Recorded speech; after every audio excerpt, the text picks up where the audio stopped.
Yeah.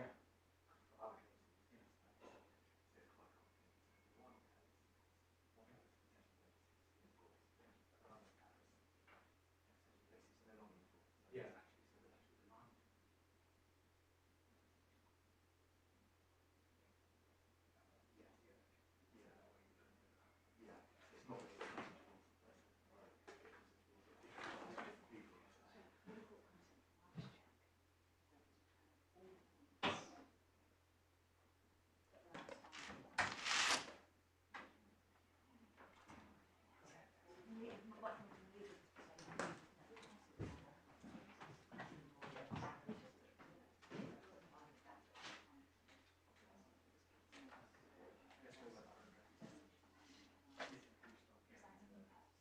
No,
Yes. My lord, my lady, yesterday I addressed you on the necessary implication point.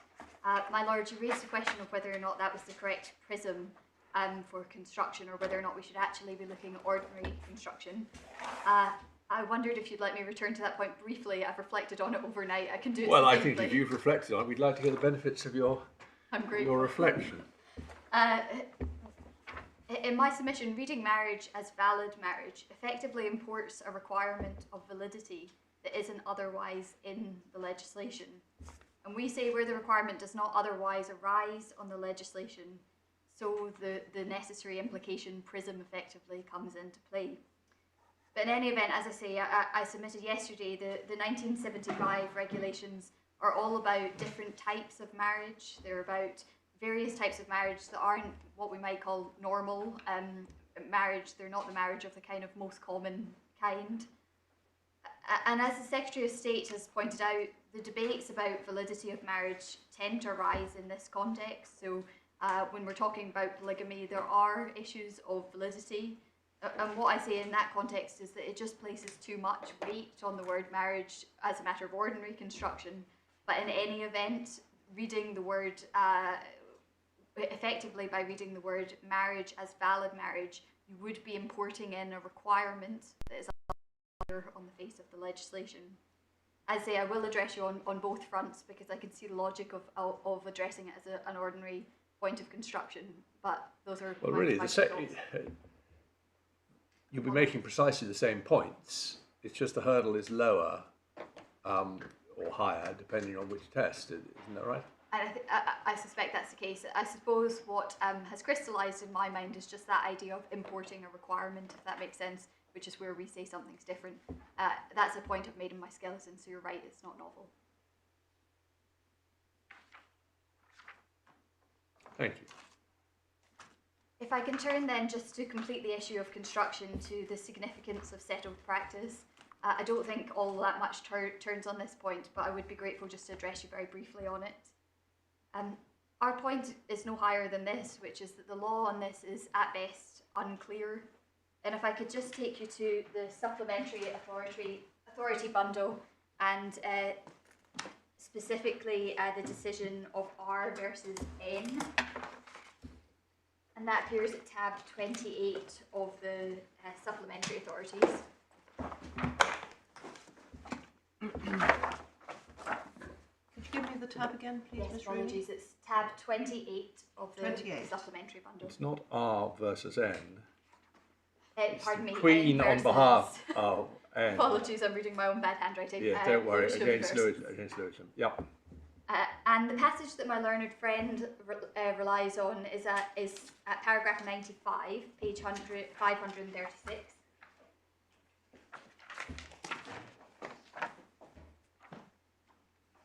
And this is the dictum of Lord Carnworth. So which paragraph was it? 90? It is 95. Thank you. Should be sidelined at the bottom of page 536. Yep. And Lord Carnworth says here, in my view, the case provides an opportunity for this court to confirm that settled practice may, in appropriate circumstances, be a legitimate aid to statutory interpretation. So this is a case from 2015, and it's saying it's an opportunity for the highest court to confirm that it might be a relevant principle of statutory construction.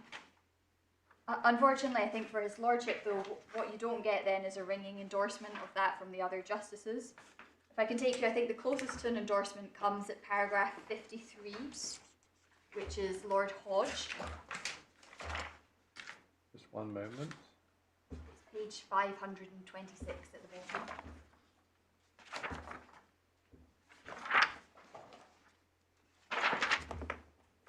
Yep. And it starts at the top, so paragraph 53 says, Mr. Chamberlain further argued that Parliament had endorsed the Secretary of State's construction. Parliament, he submitted, should be taken to be aware of the Court of Appeal judgment in various cases.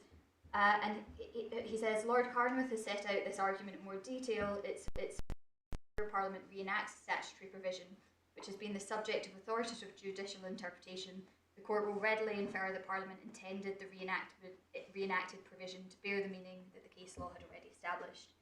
And at the bottom then, the last, I think, 5 lines, it says, inferences from parliamentary inaction are more difficult. In my view, the settled practice principle of which Lord Carnworth writes is available where there is ambiguity in a statutory provision. So taking it as highest, that is, if there's ambiguity, you can use settled practice. I think there's some room for a less, not quite as an interpretation that's more favourable to our client's case, which is that actually what Lord Hodge is talking about here is that actually when settled practice is particularly relevant is when Parliament has reenacted a provision that has been the subject of judicial pronouncement. And that's of obvious logic, because then you're going back to parliamentary intent. Which Well, that's really not settled practice at all, though. That's a completely separate rule, but something we've all done.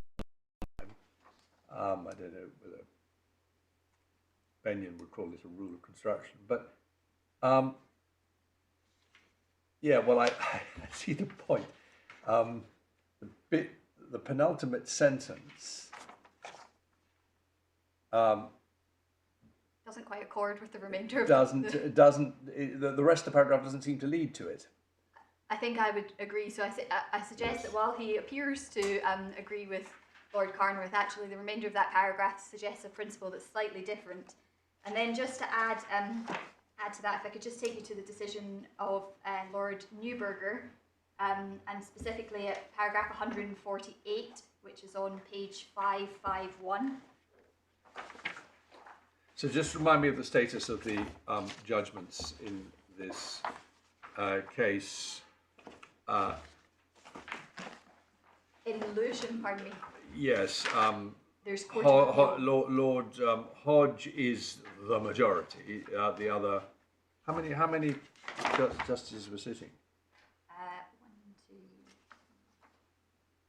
7. There were 7. Yes, so he's for. Neuberger, I think I can show you is pretty solidly against, or Yes, I see. Where are we going now? 148, did you say? 148, and it's page 551. And otherwise, other than Lord Hodge, I don't think there's any of the other judges take a view. Well, Lady Hale does in 168. My apologies. She says that she shares Lord Neuberger's reservations about the so-called customary meaning rule. You're quite right, and apologies, I had been looking for settled practice, but you're quite right that it's referring to the same thing. And at 148, what Lord Neuberger says, I have even greater reservations about the so-called customary meaning rule. As just mentioned, the court should not lightly decide that statute has a meaning which is different from that which the court believes that it has. Indeed, so to decide could be said to be a breach of the fundamental duty of the court to give effect to the will of Parliament expressed in statute. And then just in the last few lines, even on that basis, I would wish to reserve my position as to the correctness of, and that's a reference to Lord Bridges' Obiter observations, which is a reference to the case that Lord Carnmouth relies on to suggest that settled practice is a legitimate aid to statutory construction. Okay, well, that is a warning to us to tread carefully in this field. And I think where we would land in any event is effectively where I opened yesterday, which is that even if settled practice is an aid to construction, we say there's room for a little caution in this case. In any event, because it does appear that this is the first time that the courts are effectively getting to grips with the weeds of this matter, so that it's the first time all the information has properly been presented, and that we're anyway, it's not really the classic case. If there is a settled practice rule, it's in cases where people have regulated their affairs on the basis of a particular construction. Landlord and tenant is the example. People have entered into leases and so on thinking this is the law. Here, it's difficult to think that people have conducted polygamous marriages thinking about what their status will be at the point when the husband dies. It's just, insofar as there's a detectable rationale behind this rule, it doesn't seem to apply to a case like this. I think that's quite right, and another distinguishing feature, and this is meant as no disrespect to the Commissioner's decisions below, it's obviously an jurisdiction of expertise, but these are not decisions that are likely to be very high up on anyone's radar, so the likelihood that they are being taken into account, I think, as you say, and in any event, given the serious and fundamental nature of the decisions, it does seem pretty unlikely that people were regulating their Yes, affairs and on just that while basis. we're on that point, perhaps it's a point you're going to come back to anyway, this isn't an area where the peculiar expertise of the Upper Tribunal carries as much weight as it does in questions of, say, refugee practice, or this is a hard-edged point of law, which, although we know it does come up in some other cases, doesn't come up regularly. There's no sort of special knowledge of the circumstances, and don't feel you need for it in a way that you do for some other areas of law. I completely agree, which is that ultimately this is a matter of construction on which this court is as well placed as the judge below, probably better placed, not least because we actually have the benefit of the full materials. So it does seem to me it'd be surprising if there was room for effectively deference to judgments of the Upper Tribunal. And indeed, those points are taken effectively in reverse when we're talking about the decision, in this case, of Upper Judge Whiteley. Ultimately, this is a decision for this court to make for itself.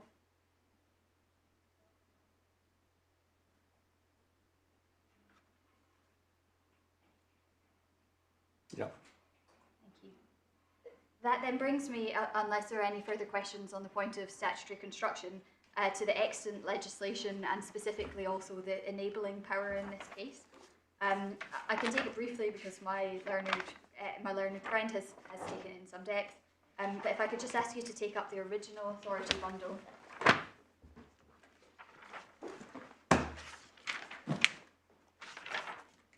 And specifically tab 2, which is the Matrimonial Causes Act, 1973.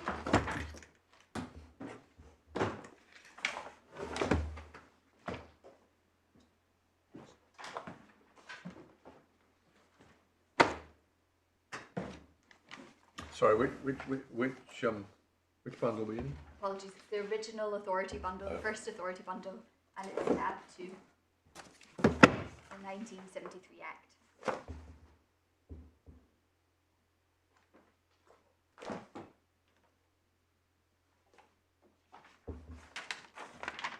Yeah. My lord, the circumstances in which a marriage is void in the UK are not in dispute. Section 11 and its application are not in dispute in this case, nor is it in dispute that Mrs. Akhtar's marriage herself that is void. Our point on the 1973 Act is instead effectively the one raised by Lord Justice Moylan yesterday, which is that we struggle to see effectively how an interpretation of the 1975 regulations in the social security context have any bearing on the 1973 Act at all. And that's a point best made by reference to the 1975 regulations, which I'll take you to in due course. I think at its highest, the Secretary of State's point is that both bits of legislation use the word spouse, and that both bits of legislation use the word marriage, and that those things can be interpreted, or must be interpreted consistently. But that, in my submission, effectively empties the 1975 regulations of content. And that's because the 1975 Act is a deeming provision. It's inherent in that they don't have the same meaning. You are deeming something to be like something it is not. And in any event, we say there's just no reason to believe that the legislation that is about matrimonial relief should be interpreted in the same way as Social Security. And actually, we say what the 1971 report shows, and various other pieces of the legislative puzzle in this case, is that while these issues undoubtedly arise in the same context, they're quite often considered separately. So you see in the 1971 report separate consideration of Social Security. You see them effectively saying, well, whatever, irrespective of our conclusion in respect of matrimonial relief, what should our conclusion be as to how we should regulate affairs in the context of Social Security? And in that respect, if I can take you very briefly to a decision at tab 5 of the same bundle. Before you do, Miss Rooney, yes, of course.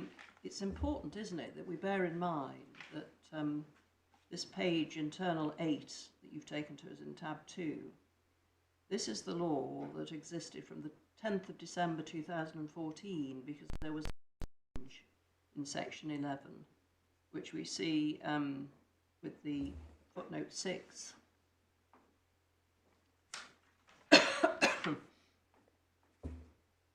Yes, absolutely. And I'm intending to deal, if I may, with the legislative history chronologically.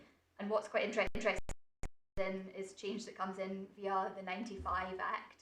And that is a change, just to explain how that change came about. It's a change that came about in response to the case of Hussein versus Hussein. Yes, but I appreciate. When we're looking at the regulations, which are 1975, this is going to cover cases that precede this change in the law as well.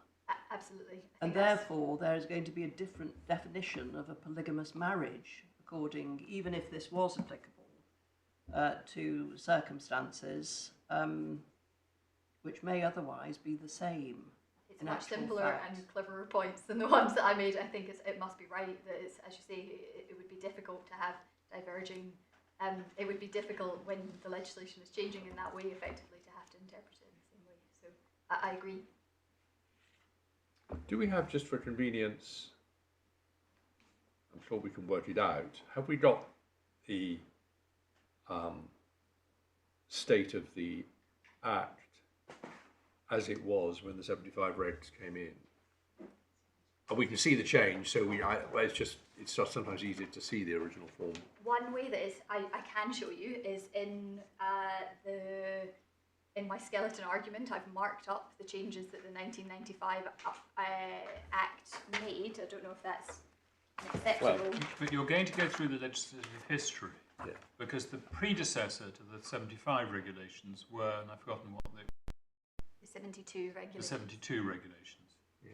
Yes, and the 72 regulations were brought in under an enabling power in the 71 Act, which is the direct response on Social Security to the 71 report. So it brings in an enabling power that lets you bring in the regulations of this sort. Yes. And the 75 regulations actually don't do very much in terms of moving away. So from when the regulations and the 72 regulations and 75 were in the same form. Yes, there are slight changes, but there are no material Okay, but differences. so when they were first introduced in 72, as my lord says, we were dealing with the 71 Act in its initial, sorry, the Matrimonial Causes Act, or was it the Nullity of Marriage Act? I think it would be. It would have been the Nullity of Marriage Act, 71, So you're quite right. which was in force. It would be a different piece of legislation. It would be a different piece of legislation, and despite the change in the matrimonial, if one calls it that, legislation, the regulations stayed in the same form. Yes, so you get the regulations 72, the Matrimonial Causes Act 73, although, sorry, I'm probably just about to correct myself, the 73 Act consolidated the 71 Act, which was amended by a 72 Act. Yes. So I would need to check the dates as to the original 71. And it may be there was no difference between the Nullity of Marriage Act and Section 11 in the Matrimonial Causes Act in its initial form. I think that's likely because my understanding is the 71 Act's purpose was effectively to put on a consolidated legislative basis. The grounds existing for law. not. Well, if it was a pure consolidating act, it would have to be in the same terms. Yeah. And I think the 73 Act effectively did the same thing, which was the 73 Act. Oh, sorry, that's what I meant. It's the 73 Act was merely a consolidating act. Yes. In this, actually, my lord's. Well, no, I think that's. But one of the main purposes was to enable a spouse to apply for, make it clear that the court, because I think prior to that there was uncertainty or disagreement perhaps, that the court could grant a decree of nullity in those circumstances. Yes, absolutely. So you get the 71 Act, no substantive change. 72 Act, Section 4 of that amends the 71 Act, and it's Section 4 that brings in the change that my lord speaks of, and then the 73 one just wraps it all up into other areas of family law. That's why I think going through the history is important, because if one looks at the various iterations of the nullity provisions and one compares those with the regulations, and the regulations stay the same despite the changes in the matrimonial legislation. Yes. Which might support your submission that the meaning of the regulations is not impacted by the wording in the Nullity of Marriage Act and the consequential acts, or subsequent acts. I think it's a very good point, and I think where we will be at the end of that chronology is exactly that position. So my understanding is 72 regulations don't change between 72 and 75. The wording is very similar. Yeah, one thing just to flag up, we'll see it when we get there, is which came first, the 72 regs or the section or the amendment to the 71 Nullity of Marriage Act? Amendment to 71. Sorry, I'm just Which working came through my mind. I don't know the answer to it. No, but we'll probably pick it up as we go through. Thank you. And for the avoidance of doubt, the reason my skeleton sets out the legislative history in some depth, even though I realise it's addressed in Ms Walker's statement and also in the Secretary of State's skeleton, the reason I did that is that Ms Walker very helpfully addresses things by theme, like validity. Yeah. But I do think there's some merit in a chronological approach. No, certainly. I find it helpful. I think then that those are where I was about to take you was tab 5 of the authority bundle, which is the original authority bundle, which is a case called Iman Din. And Iman Din effectively gave something of a bloody nose to husbands who had relied on polygamy and the invalidity of their marriage to avoid making alimony payments or payments of that kind to their the spouses in a polygamous marriage. For our purposes, I think the relevant passage is at page 218E. Sorry, I'm using the page numbers at the top in the left-hand corner.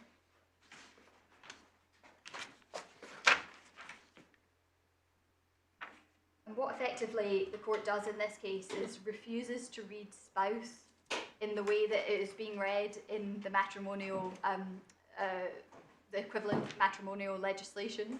And the reason it does that is because it says, well, you shouldn't be allowed to rely on that to escape your obligations under Social Security obligation legislation. And it's the paragraph just beginning, it would perhaps, and it says, it would perhaps be remarkable, as it would be unfortunate, if a man coming from a country where he is lawfully married to a woman and is lawfully the father of her children, we bring them here and leave them destitute with impunity, so that when the National Assistance Board is obliged to come to their assistance, he can avoid all responsibility. And then it's the passage just below which says, when a question arises of recognising foreign marriage or construing the word wife in a statute, everything depends on the purpose for which the marriage is being recognised and upon the objects of the statute. And this was a point that I made below, but I'm afraid I don't think I made it clearly enough, because as it's summarised in Judge Whiteley's decision, it's not actually the point that I really meant to make. The point that it's a simple one is that spouse doesn't have to mean the same thing in every statute in which it's referred to, and it certainly doesn't have to mean the same thing in Social Security legislation as compared to, for example, matrimonial acts, because sometimes if you do that, you can end up with absurd results.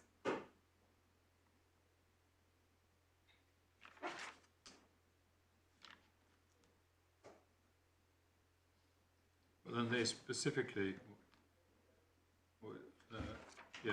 specifically stated in the next paragraph that hide and hide is not relevant. Absolutely. Yes, and indeed, I think the point we've made already, not simply because it was concerned with a particular context, but because Lord Penzance went out of his way to say this is only for the purpose of this context. Quite. It takes us back to where we were at the beginning, which is Lord Penzance saying exactly that, which is, and that's where I plan to start our legislative history, is actually with hide and hide, very briefly, but it's that passage which is, even in the case where the rule comes from and at its highest, there's very clear recognition that this is not a once and for all purposes decision.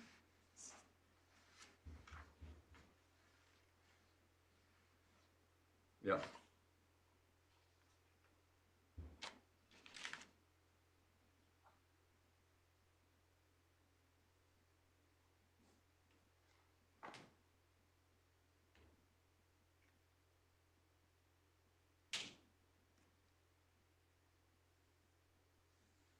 It's probably also worthwhile that we note the later paragraphs. Do you agree, Ms. Rooney?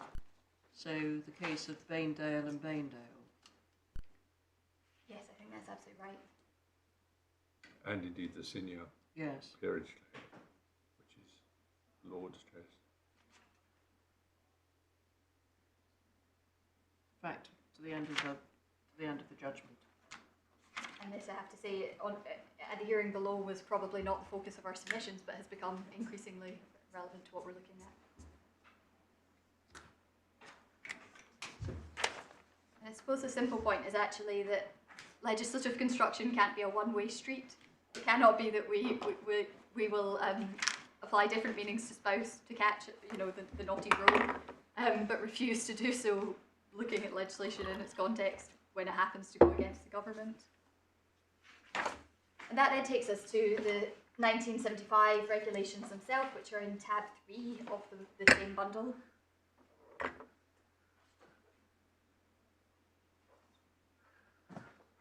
And if I can start with regulation 1.2, this definition of polygamous marriage, and it's a marriage celebrated under a law which, as it applies to the particular ceremony and to the particular parties thereto, permits polygamy. Just a very brief point to mention here, which I don't think has come up yet, which is that where we talk about the particular parties thereto, one feature to recognise, I think, about the law of validity of a marriage is that obviously some legal systems actually have different rules for different parties. So in Pakistan, for example, it's lawful for men to have multiple wives, but not for wives to have multiple husbands. So as I read that paragraph, as it applies to the particular ceremony and to the particular parties thereto, I think that's what it's getting at. I don't think it's a point in anyone's favour, mine or my learned So it's friends. still the same law. Yes.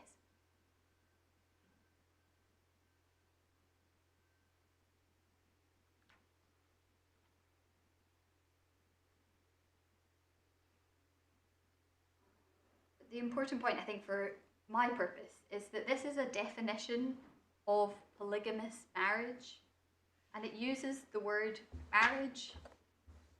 Now, polygamous marriages include invalid marriages, and indeed part of the purpose of this legislation is effectively to decide which polygamous marriages might be treated like ordinary marriages in certain circumstances. So it seems to me a potential absurdity that you could have a definition of polygamous marriage which included a word marriage, that it could include invalid marriages, if then the freestanding word marriage was taken to import a requirement of validity. You'll have to run that one by me again because I lost you halfway through, I'm sorry. No, I'm sorry, I wasn't at my clearest. This is effectively in Regulation 1.2 a definition of polygamous marriage. Yes. And polygamous marriages include both valid and invalid marriages. There are valid polygamous marriages, such as those celebrated by two parties domiciled in Pakistan, that would be valid in English law. But there are also invalid ones, such as those in the present case, for example. So if you're using the word marriage in that context, it includes both valid and invalid Well, your point marriages. is that, yes, that the words are quite easy to read. They encompass all situations when there is a ceremony which is celebrated under a law which permits polygamy. I completely agree. I think it's the short point is purely that I can't then see when marriage comes up by itself why you could import it in a requirement of validity, because you'd be using the same word to mean two different things. Well, that would be a better point if Ms. Leventhal was saying that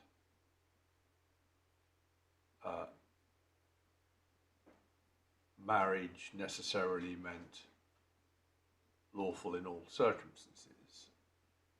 But she is saying marriage means lawful according to English law. Wouldn't that, does the absurdity that you refer to still arise then? I think so. I'm just trying to work it No, through. no, maybe you're right. I'm just grappling with the point. Well, at the moment we're just talking about the term in Regulation 1.2, which is the definition. Yes. And I don't think Ms. Leventhal is suggesting that that definition has got to be altered. A polygamous marriage is a marriage celebrated under a law which, as it applies to the particular ceremony and to the parties thereto, permits polygamy. That's the definition of polygamous marriage. There's no reference to how many wives somebody has, whether or not it's actually monogamous or not. We get onto that in Regulation 2. But your point here is that there is no requirement in the definition to look anywhere else in terms of the Matrimonial Causes Act or into the Social Security Act. It's there on the face of the regulations. For the purpose of these regulations, that's what polygamous marriage means. Absolutely. And what we say is that actually that polygamous marriage, it would be really bizarre if all that was meant there was valid polygamous marriages, because that's not the purpose of these regulations. The purpose of these regulations is actually to define between, so you've got all the polygamous marriages and you want to deem some to be not valid. You want to deem some to be treated as a marriage in some circumstances.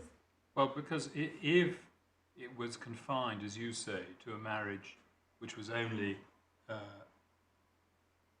if it included or which way? Sorry, I'm getting myself thoughts tied up. But if it were applicable also to valid marriages, there would be no purpose to it. Yes. Because exactly. if it's a valid marriage, it's a valid marriage on the government's argument. I think that's absolutely right, and apologies, you've put the point much clearer than I had, which is that's exactly it. Is that this definition would be pointless? The regulations would be pointless if polygamous marriage was only a valid polygamous marriage, because you wouldn't need it. Because you don't need it, because you are a spouse. You're a spouse. Exactly that. And So the purpose can only be directed towards marriages which would otherwise be invalid. The definition, I think, has to. Sorry, be I'm not saying directed- the definition. I'm sorry. I was stepping back and looking at the overall purpose of the possible purpose of the regulations. It certainly. I'm just thinking through the consequences just to make sure I've got that right. But it's certainly, I think, at very least, an important driving force or driving purpose of these regulations is to do exactly that, which is to make sure we provide for people that would otherwise be cut out by the Yes. fact that it's not valid. But marriage. your submission in respect of this is simply talking about, in terms of definition, as my lady has said, a marriage celebrated under a law which, etc. all polygamous And that's all. marriages. That's quite a simple provision to apply if you're simply looking at whether the marriage which took place was celebrated under a law which permitted polygamy. Absolutely. And what we say, I suppose, is that we've had a kind of patchwork quilt approach where marriage can't mean this in one act and marriage can't mean this in another regulation. But all we say is, well, marriage can't mean two different. If that's correct, that's the way to approach it. Can't mean two different things in the same piece of legislation. Well, particularly not the same thing in the same regulations. Yes. That's your point, isn't it? Yes, and apologies, you're putting it much better, but yes, that's exactly my point.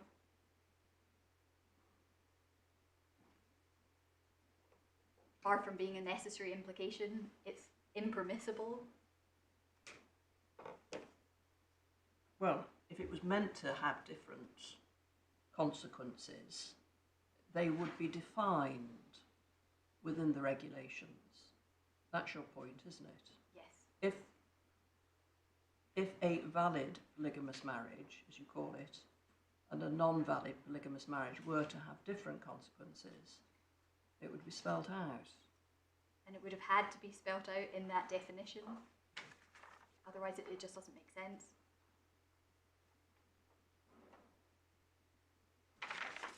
And I will take you in due course to some of the earlier legislation which uses the word valid, and we see exactly that sort of distinction.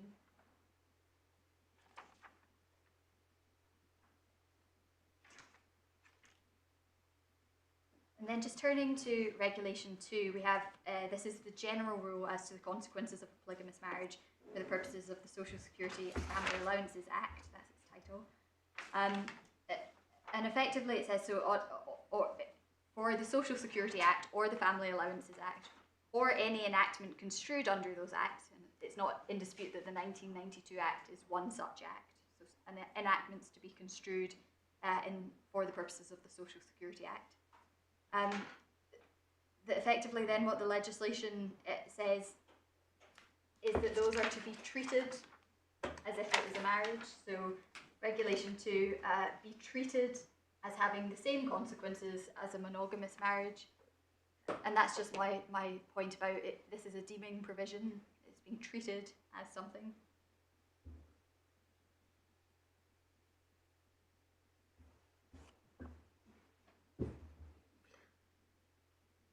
I'm sure the case isn't going to turn on this, but just so that I understand it, the phrase any enactment construed as one with those acts, the primary legislation here is the 1992 Act. In what sense is that construed as one with the Social Security Act? I'm very sorry, I was trying to get this point this morning in preparation because it's a point that we've actually looked at and addressed the judge below on, so I know there's an answer to it. I think it's that the 1992 Act itself might say that it is to be construed in accordance with the Social Security Act 1975, but I'm afraid I wasn't able to get it to my fingertips fast enough. My whole instinct is that must be right, but I think if there is an answer, could somebody give it to us? If it was maybe Mr. Sorry, There definitely bad is an at answer Julia's we can names. address Mr. to that. Anderson or Mr. Abtel Slazi can be looking at it and can tell Miss Leventhal for her reply. Thank you. Could I just ask, before we move on from these regulations, there's an explanatory note that we see on page 13, and it's quite a short note. Have we got the full regulations? More directly, are there any other explanatory notes that have been left out of the bundle? I've never seen anything other than this very short explanatory note, and so when you go on Westlaw, this is what you get. As long as we've got everything that we can get. I'm pretty sure that's Yes, right. thank you. This, as you download, this is what you get, if that makes sense. Yes.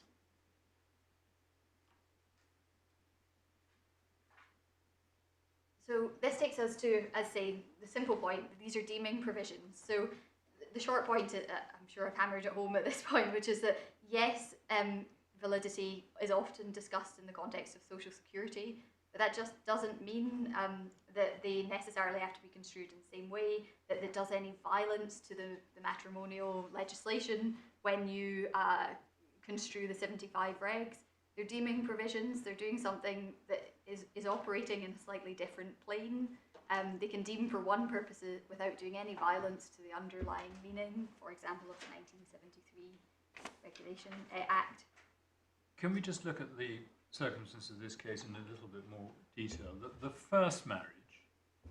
Apologies, my lord. Is this Imandin, the case? No, the facts of this case. This case, pardon me. The first marriage, which took place in Pakistan when both parties were domiciled there, you say would be a valid marriage for the purposes of the regulations or the purposes of English law? I think that's right. Yeah, it was right. It was certainly right at the time it was entered into. This was the point that I think was raised in questions by Lady Justice Macur yesterday about what happens at the point that the second wife is. Don't worry about that at the moment. So if a claim if there hadn't been a second marriage, and the deceased had remained married to his first wife, and she made a claim, she wouldn't need to resort to these regulations because she would be treated as a spouse because it would be a valid marriage for the purposes of English law. I think that's right, which is there she becomes what I'm going to describe later as it's effectively shape-shifting marriage, which it was a marriage that became actually polygamous and then went back to being monogamous, if that Yes. makes sense. And my understanding is that can be a valid marriage. So no Yes, but need again, my lord's putting a much simpler case to you. If there's no second marriage at all, there's no second valid marriage. Yes, no, valid. no. If he'd never married your client, Oh, and so if a apologies. claim were being brought, well, I don't think my lord. Sorry, I mustn't take over. But I don't think my lord even got to that point. He was simply saying, is the first marriage to Mrs. Beebe Yes, a valid marriage? yes, it is.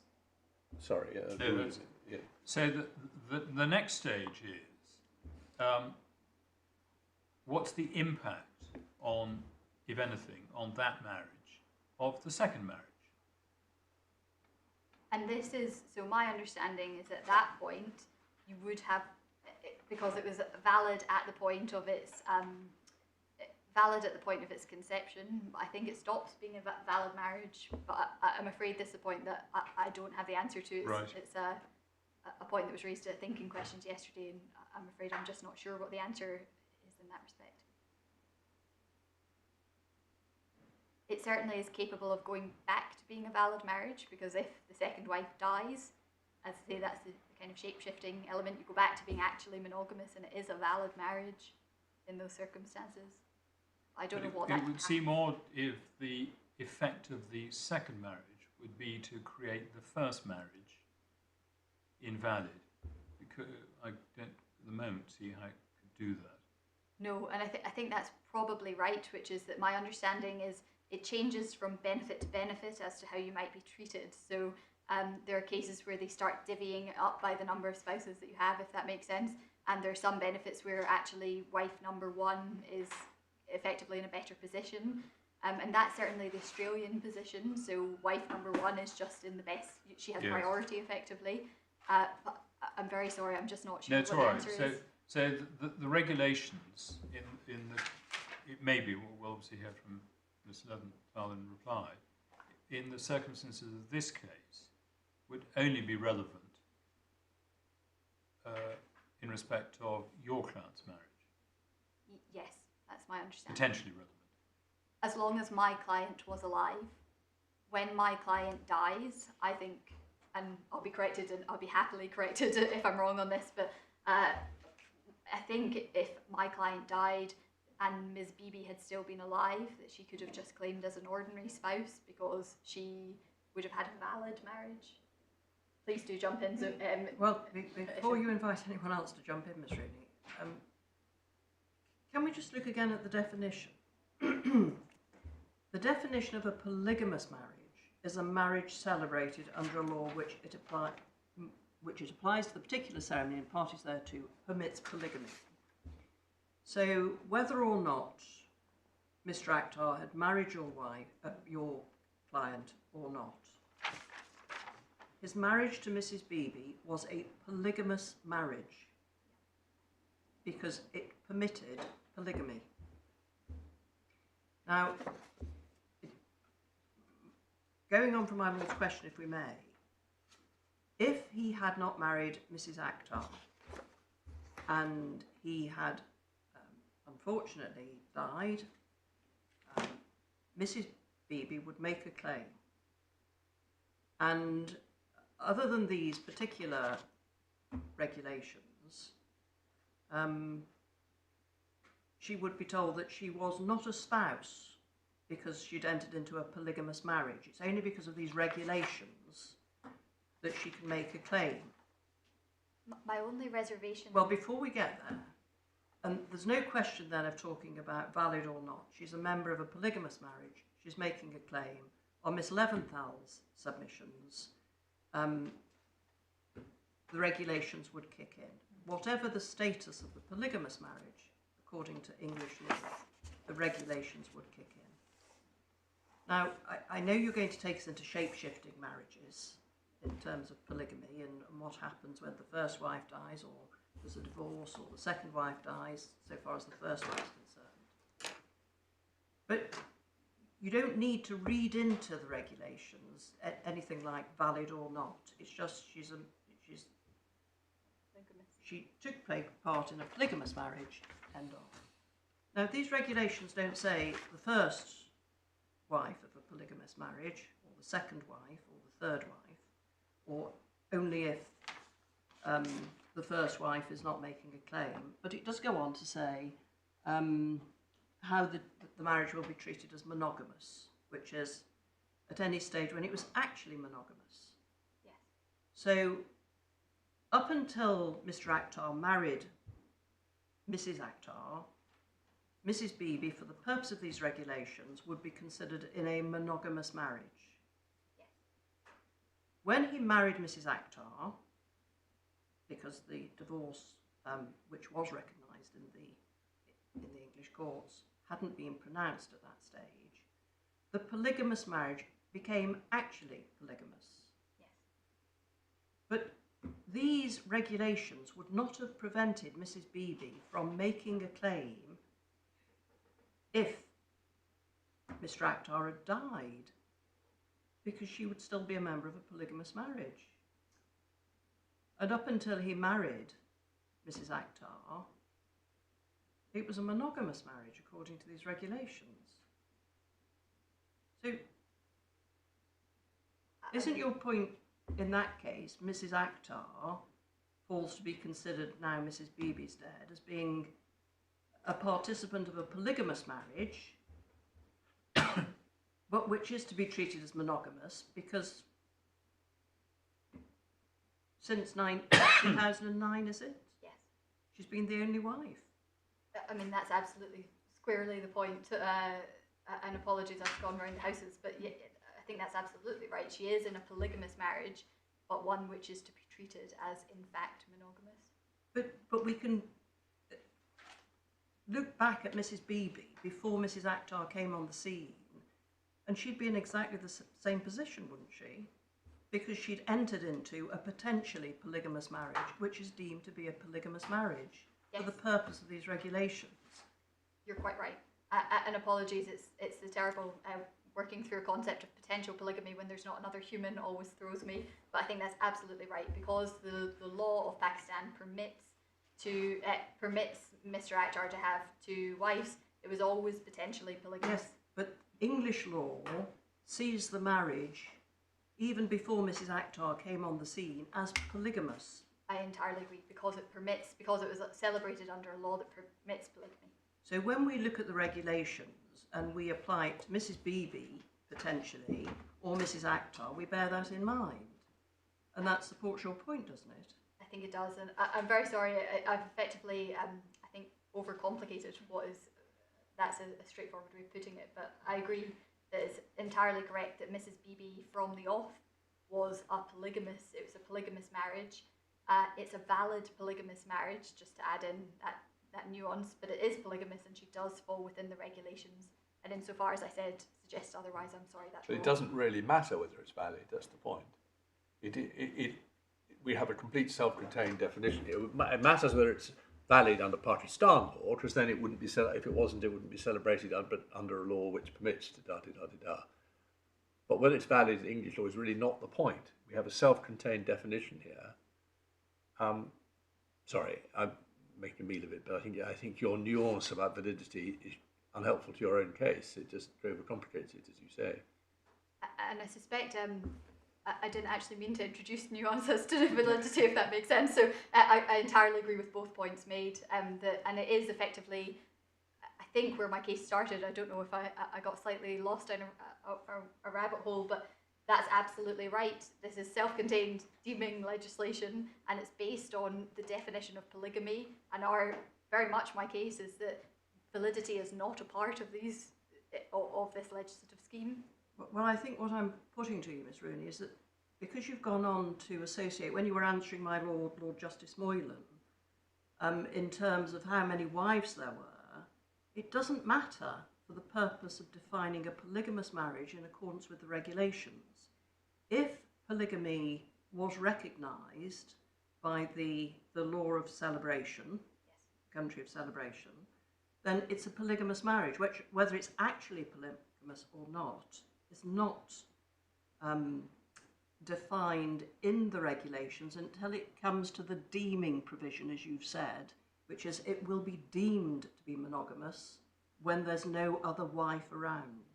Absolutely, and those are it goes right back to all of the cases that we saw RG, back in the 50s. That was exactly the problem, is that there wasn't another wife, but it was still treated as polygamous, and you didn't have these sorts of saving provisions. Well, it's not treated, it's the definition. I'm using the word treated loosely, I'm Yes, very sorry. with the definition of polygamy is given in the regulations for the purpose of the regulations. Yes. What a polygamous marriage is. It doesn't say a polygamous marriage is a marriage which is celebrated under a law which it applies to the particular ceremony and to the parties thereto permits polygamy, and there is more than one spouse. It doesn't say that. No, that's the point, isn't it? Yes, I agree with all of that. And when we look at Regulation 2, which tells you how many days proportionately are to be treated as monogamous, then potentially you could have more than one wife coming forward and saying, well, I was the only wife up until 2009, and then perhaps you're shape-shifting, and then when wife number 6 died, or excuse me, wife number 2 died, I became the only wife again. Yes, it is what makes these cases, I think, particularly difficult. They're quite hard to do in the abstract, if that makes sense, to see exactly where it will land. But I completely agree that the number of wives, it doesn't matter. It's potentially polygamous from the off because it was celebrated in Pakistan. Or is polygamous because it was celebrated in Pakistan. And it's the old terminology is potentially polygamous.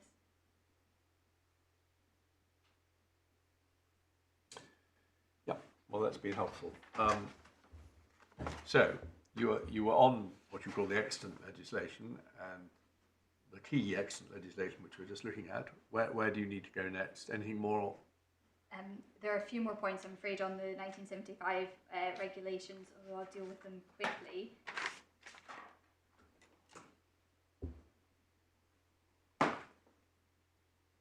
Yes, mainly because I think the points are probably now clear. So marriage in this context, where there are valid and invalid marriages, where there are marriages that were once valid and that become valid, etc., it cannot be taken, because of that, we cannot take marriage to mean only valid marriages. That's the point that I've made.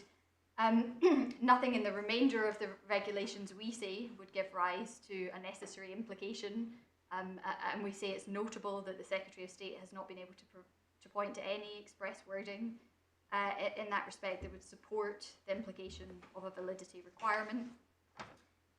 We thirdly say it's similarly striking that the ordinary and plain language clearly supports Mrs. Akhtar's case. And I say that the first time I ever read Regulation 2, I couldn't understand why it doesn't apply to Mrs. Akhtar. And obviously there's quite a complex legislative history.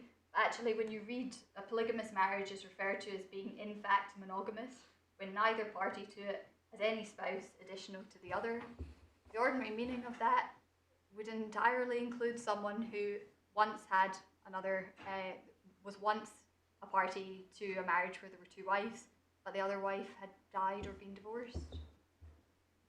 And then finally, a law which permits polygamy or does not permit polygamy, we say there's no reason to believe that a law means the law of England and Wales only, as the Secretary of State now submits. That then is, unless there are any further questions on the 75 regulations, I would just like to take you to the enabling provision. And the enabling provision is at tab 4 of the bundle. My apologies, tab 4 of the supplementary bundle.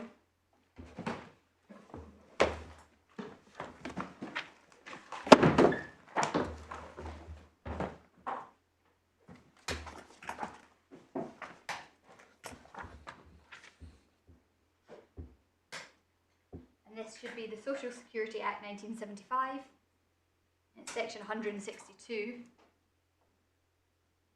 and this is the provision under which the 75 regulations was passed, and it's specifically 162b, which says, as to the circumstances in which, for the purposes of this act, a marriage celebrated under a law which permits polygamy, or any marriage during the subsistence of which a party to it is at any time married to more than one person, is to be treated as having or not having the consequences of a marriage celebrated under a law which does not permit polygamy. And then there's the last little coda at the end which says, and regulations made for this purpose of subsection B above may make different provisions in relation to different purposes and circumstances. So what we say about this is that it's slightly odd drafting, because on its face, Lim 1 would appear to cover both actually and potentially polygamous marriages, and Lim 2 would appear to actually be wide enough to cover bigamous marriages, but you have to read it in light of the two little codas at the end, and those obviously refer only to polygamy and not bigamy, and when you then read back and read 162b in the context only of polygamy, then it becomes clear that Lim 1 is about potentially polygamous marriages, and Lim 2 is about actually polygamous marriages. What the enabling provision effectively envisages is that you could pass regulations that will treat a potentially or an actually polygamous marriage as having or not having the consequences of a marriage celebrated under a law which permits polygamy. And we say the drafting there is notably broad, and unsurprisingly so, because we saw yesterday the 1971 report, and what you effectively had was the Law Commission saying we can see that there may even be injustice in cases of actually polygamous marriages, we just don't know what the solution is. And what they effectively did was kick the can down the road to the legislator, which was, we'll give you the powers and we'll see what you want to do with them. So the point I make here is really only that they're very broad powers, they give you a lot of choice, they cover both potentially and actually polygamous marriages. And then lastly, the two final lines at the end talk about the idea of being able to make different provision in relation to different purposes and circumstances, which comes back effectively to the point that we make, which is that things don't need a uniform interpretation in this sphere. Actually, the opposite is what's happening. You recognise different meanings in different purposes in order to avoid injustice.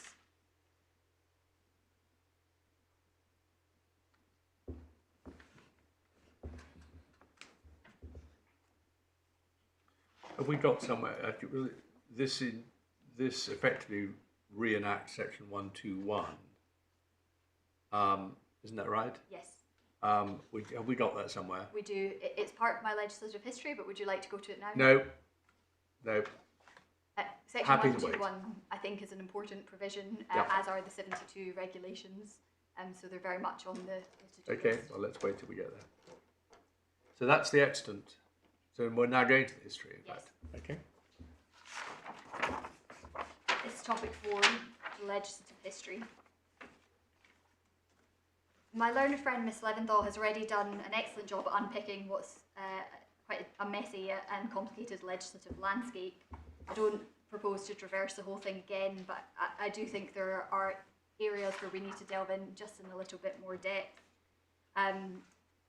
So what I'd like to try and do, as I say, is to do a sort of chronological run through where we don't need to go into any more depth. I won't actually take you to the documents, but I'd like to try and give you the chronology as it comes. The first stage in the chronology is hide and hide, and I would like to go to it very briefly. It's in the Supplementary Authority bundle, which is the one we're in, and it's tab 13.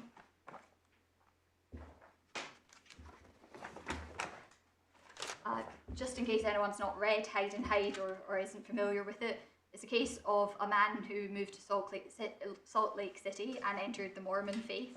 His marriage was at all times actually monogamous, but the court declined to grant him any matrimonial relief because he was in a potentially polygamous marriage. And the famous quotation that is often cited is sidelined at page 133.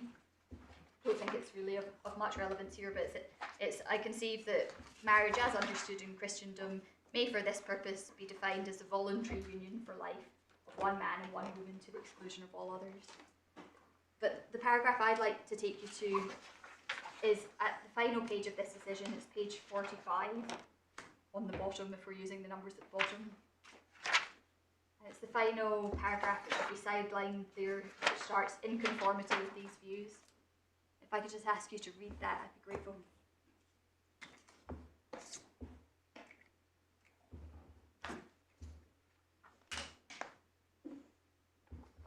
Yeah, we've seen that already.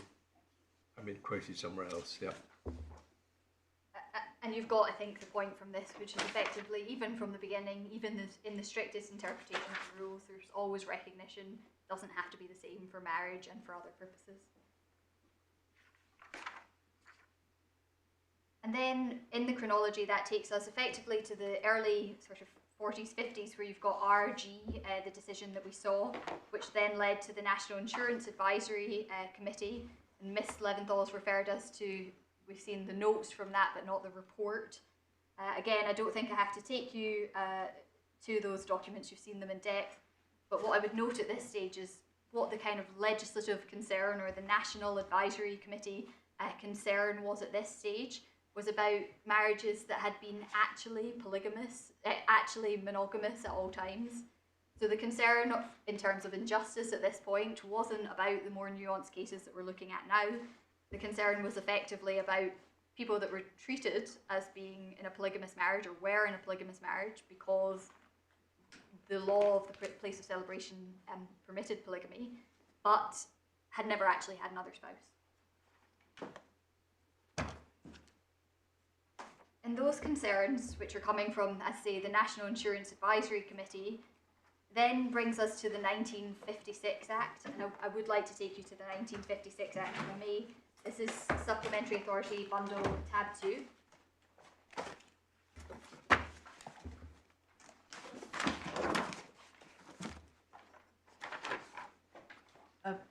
For the purpose of our notes, Ms. Rooney, are you going to be following at least the chronology in your skeleton so we can mark up the skeleton as That's necessary exactly what I'm doing. from paragraph 16 onwards? Yes, it's the section on legislative history from Hyde and Hyde. Yeah. Okay. And Sorry, where are we going? tab 2 in the Supplementary Authority Bundle, it should be the Family Allowances and National Insurance Act 1956.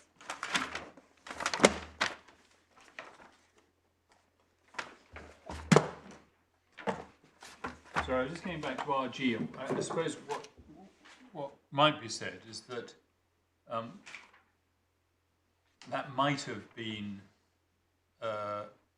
where the wrong turning was taken, because the Commissioner simply applied Hyde and Hyde as though it applied, in effect, across the board. I think that's absolutely right. And RG, I mean, it remained this kind of case looming large throughout, effectively, and you see it in all the Commissioner decisions, etc.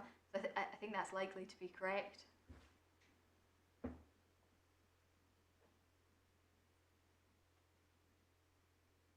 And just for your note, this is the 56 Act is the first piece of primary legislation, I think the first piece of legislation on polygamy. And it arises, as say, out of these concerns from the National Insurance Advisory Committee. And if I can just take you over the page to section 3. This is the validation of certain marriages for purposes of family allowance and national insurances benefits. It says, as from the appointed day, a marriage performed outside the United Kingdom under a law which permits polygamy. This is where that language comes from, a law which permits polygamy. Shall be treated for the purpose of, and it lists various different acts at that point, as being, and this act, as being and having at all times been a valid marriage, if and so long as the authority by whom any question or claim arising in connection with that purpose fails to be determined is satisfied that the marriage has in fact at all times been monogamous. Falls, not fails. It's falls, Falls, not pardon fails, me. Ms. Rooney. You can see I was stumbling over an interpretation that included fails. You're quite right.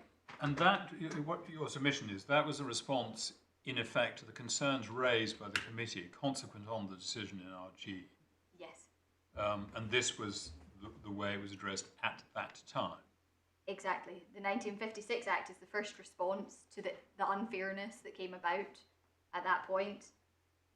And you'll see what's important in my view is that the language actually hasn't changed all that much. You know, we're still looking at regulations that talk in the same way about a law that permits polygamy shall be treated for any purpose.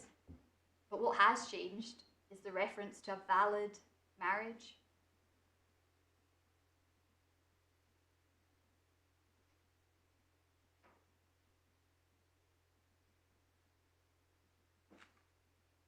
Well, I see why you make that point, but in a sense it doesn't really matter, does it? Because the key point is that this is a deeming provision.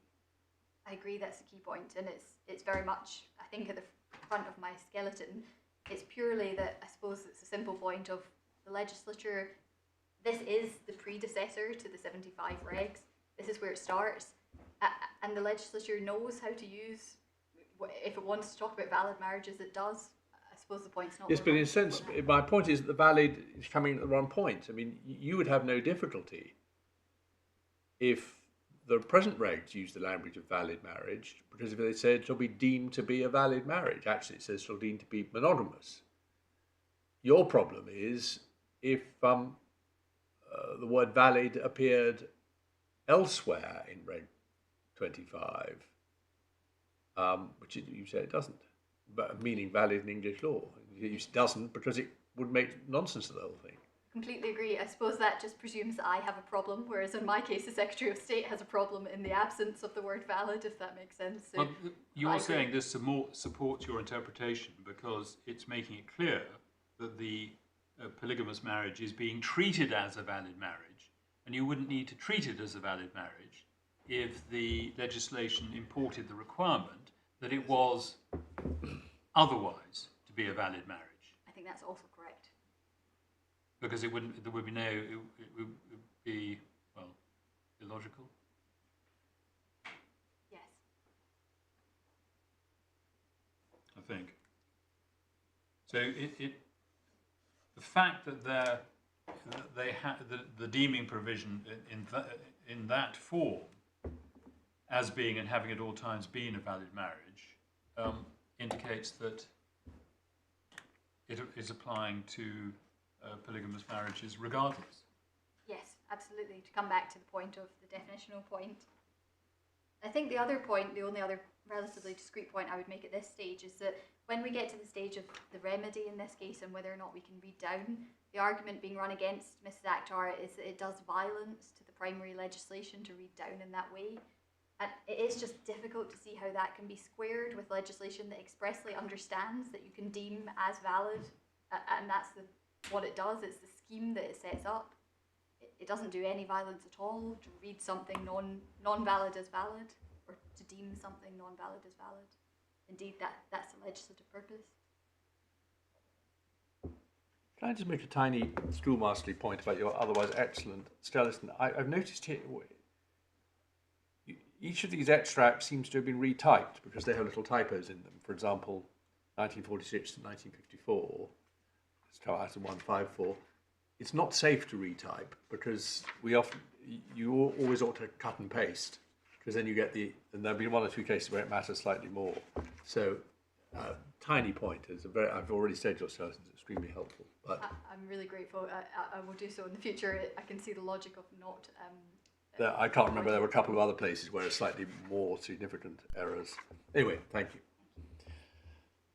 That then takes us, I think, to what I call the 1965 deeming provisions. I don't think we need to take them up because they're effectively in the same form, but I would like to give the court the references, if I may, for your note. The first is section 113(1) of the National Insurance Act 1965, and that's in the Supplementary Authority Bundle at tab 5.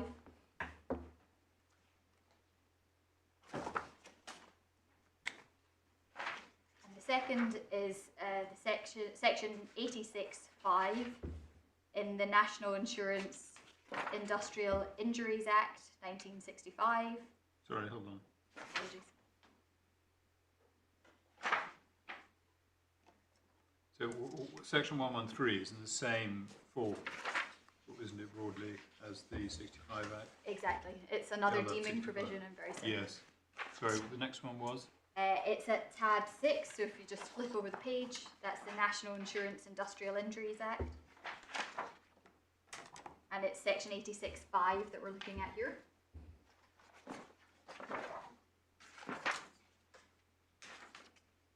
It's page 17.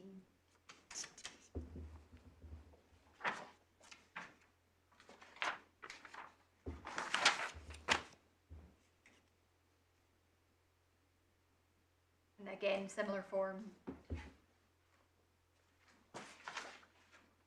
And then the last one, I'm afraid we don't have in the bundle, but I'm assured is in the same form, which is section 17(9) of the Family Allowances Act 1956.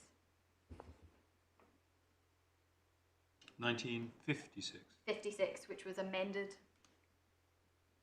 So what all these were doing was introducing, in respect to all the respective statutes dealing with benefits, different forms of benefit, just incorporating the same provision in all of them. That's absolutely right. So you start with a general provision in the 56 Act, and then as I presume the legislation got more complicated and sort of blossomed, and they've incorporated that very similar requirement in the various different acts in the same form. And just for ease, I'll refer to those three acts, if I may, as the 1965 deeming provisions. And the next document I would like to take up is the 1968 working paper. And this is, we're out of the authority bundle and back to the statement, the bundle with the witness statement. And specifically, it's tab 10 of my bundle, tab 10 of the exhibit, which is page 54 of the exhibit.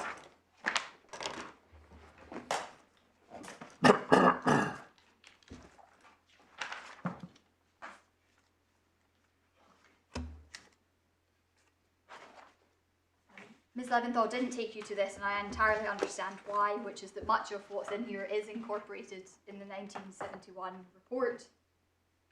But the 1968 working paper is effectively where our regulations begin, so I do actually think it's an important starting point in the chronology.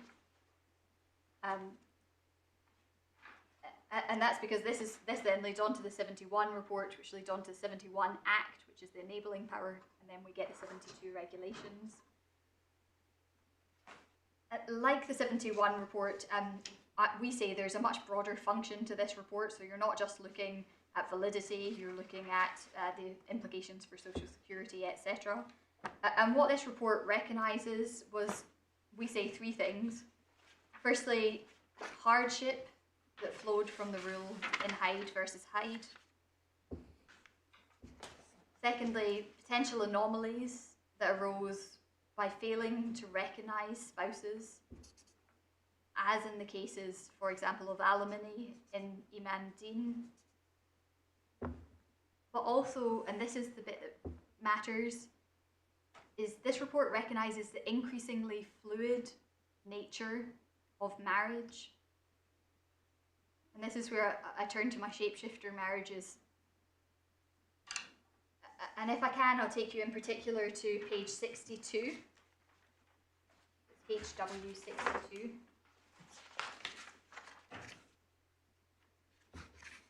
And if I can just ask you to read, at the bottom of 62 you get paragraph 6, or sub 6 I think. You could just read the first 4 lines on that page and the first 2 lines at the top of the next page.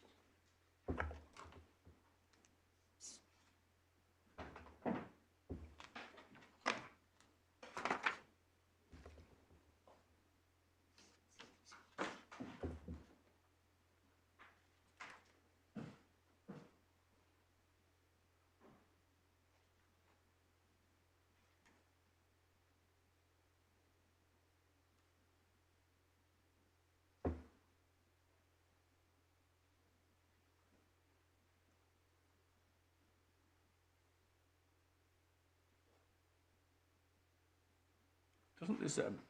I thought this rings a bell. Wasn't there an identical or very similar passage in the 71 report? I can double check. I don't think we've been to it in any event. Oh, well, maybe I'm wrong. Doesn't matter. But I'll be corrected on what paragraph. We are on paragraph subset paragraph 6 at HW 62.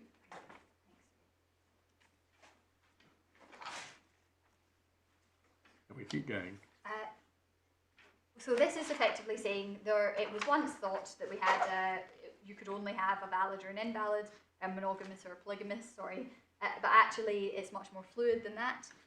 And the reason that is because, or effectively what had changed in the landscape from those earlier times was the decision in Ali versus Ali. And that's in the Supplementary Authority Bundle at 16. I don't think we need to go to it, although very happy to do so.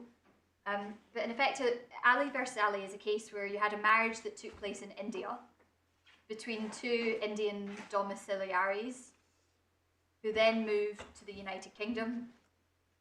In the meantime, the marriage became sour and the husband alleged desertion and the wife alleged adultery and cruelty. And the court found it couldn't hear the husband's complaint because the relevant incidents had occurred when they were still deemed or treated as domiciled in India. And as a result, their marriage was potentially polygamous. But it could hear the wife's complaints, and that's because by the time the events in question had arisen, they had both effectively become domiciled in the United Kingdom. So because of the changing nature of their domicile, they also had a changing nature of their marriage, if that makes sense. It had gone from being potentially polygamous to an actually monogamous marriage because there was no other spouse and they were both domiciled in the United Kingdom. I say I'll call it, for ease, a shapeshifter marriage, which is just to cover any marriage that effectively changes from monogamous to polygamous. Ali versus Ali was a landmark case. It was considered, it has its whole, a whole section in this 1968 report, which is at paragraph, page 63, if you'd like to see it. The question then is, well, why have I focused on this in depth? Just before, yes, the identical passage to 6, sub 6, whatever it is, 8 sub 6, is 10 sub C in the 1971 report. Apologies. It doesn't matter, I just, at one point I thought you were taking to this had different material in it. I think it does Yeah, in places. okay, fine.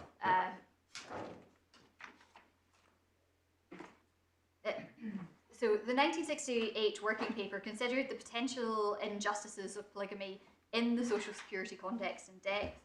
And if I could just ask you to read in particular paragraph 61, which is at HW 102.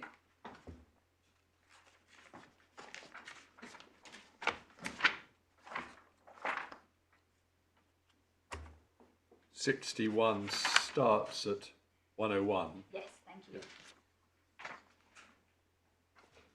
I think it is worth reading just to the end of that passage if I may ask you to do so.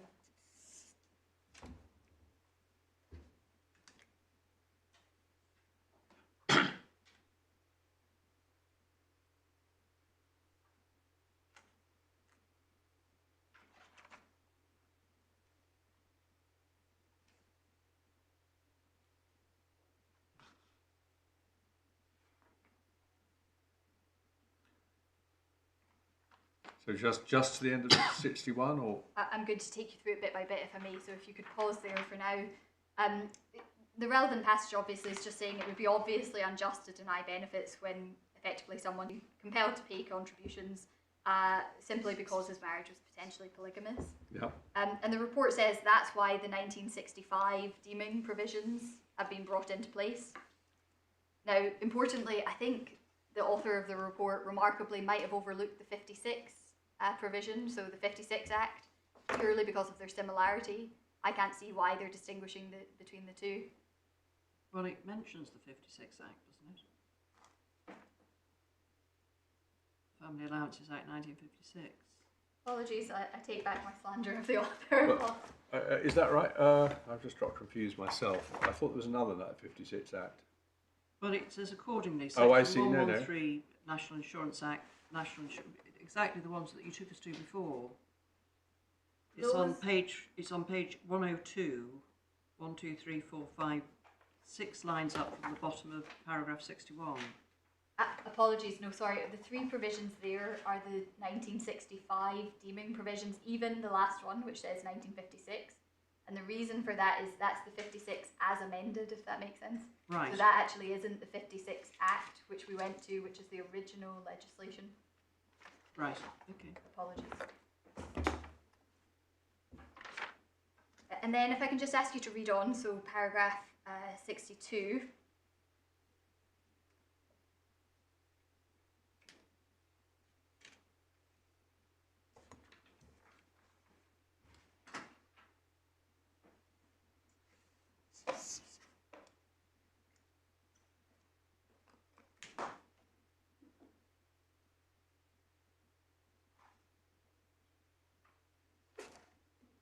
Yes, I mean, again, I don't.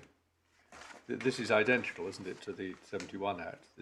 Those two paragraphs, aren't they? Apologies. The 71 report. If that, it may well be the case. And Yeah. apologies, I don't at this point use it to say Yeah, that the okay. 68 Act is different. I'm trying to come on to explain the importance No, of no, family that's and fine. ality in That's this fine. I context. just wanted though to be clear whether this was stuff we'd seen before or not. I think it is. Yeah. What paragraph 62 is really doing is explaining that they don't think the 1965 deeming provisions go far enough, because what they're saying is it doesn't cover a shapeshifter marriage. And the Secretary of State in her skeleton places very great weight on the fact that the example given is one where there is a change in domicile. So they say, for example, the the fact that someone has effectively moved from Pakistan to the United Kingdom, so domicile's changed and therefore nature of the marriage has changed. And she relies on that effectively to say that the examples that they're giving in this context are all about validity. The emphasis on validity is wrong, and that's because the example of the changing domicile is given because Ali, it comes so close in the wake of Ali versus Ali. That was at the time really the paramount and only obvious example at the time of a shapeshifter marriage. But we'll see that concept and the potential risk of injustice wasn't confined or confirmed to validity. So the fact that the examples they're giving here are about someone moving, getting married in for example, Pakistan, and moving to the UK, we say there isn't any great weight to be placed on that example or any attribution to be made to validity. It's just that it arises in the wake of Ali versus Ali. And the reason that is obvious is that Ali versus Ali involved an invalid marriage. And that's because Ali versus Ali was pre the 1971 Act. So at that time, effectively, Hyde and Hyde reigned supreme. So we didn't even have recognition of a potentially polygamous marriage at this point as a valid one. A potentially polygamous marriage, like the Mormon who went to, in Salt Lake City, would have been in trouble. So this was an invalid marriage, but nonetheless a shapeshifter, and one which the reports are therefore recognising there's an injustice to those people. And again, we say it's obvious that the Law Commission's concern wasn't restricted to cases of valid marriages, because they also discuss at length the concern about actually polygamous marriages. And it'd be quite surprising if the Law Commission, in particular the example that they talk about is where one of the spouses is still based abroad, so that only a monogamous couple are living in the UK, but there is a polygamous marriage, it's just the second spouse is abroad. We say it'd be quite surprising if the Law Commission were concerned with all actually polygamous marriages, but in context of potentially polygamous marriages, they were only concerned about valid ones. As say, the Ali versus Ali example cannot be read that way because Ali versus Ali was an invalid marriage. And then... So this paragraph 63, I think my Lord remembers it because of the example of the three workmen. So Miss Leventhal took us through this yesterday. Apologies, I won't take you through it in any greater depth because I think you have the point, but it's purely that there was this emphasis placed on this example, and it rears its head a number of times, which it says, well, if they used to be domiciled there and they're now domiciled here, and that is used as great weight to effectively say that the real concern in the 1971 report was about potentially polygamous marriages that were valid, and we say there just isn't a basis for that. You've got to look at what they were talking about here, which was Ali versus Ali. That's the only point. It's just to rebut that limited example. Right. Well, there's a risk, I think, of our grinding a bit too small here. Where are we going next? Of course. I take it we have, apologies, been through... Yes, I would just ask you then very briefly to look at paragraph 64, and then we will move away, which is just paragraph 64 is important because it says it's effectively addressing what the problem is with the 1965 deeming provisions. It says, we think it would be an improvement if the law required merely that the marriage should be in fact monogamous at the relevant time. The underlined words are at the relevant time. And that's just to add that obviously the relevant time, and they go on to say this, is the time when effectively the claim is made, when the benefits are sought. So again, that suggests they aren't just concerned with a valid marriage here. But it actually says normally the time at or in respect of which Yes. the benefits are payable.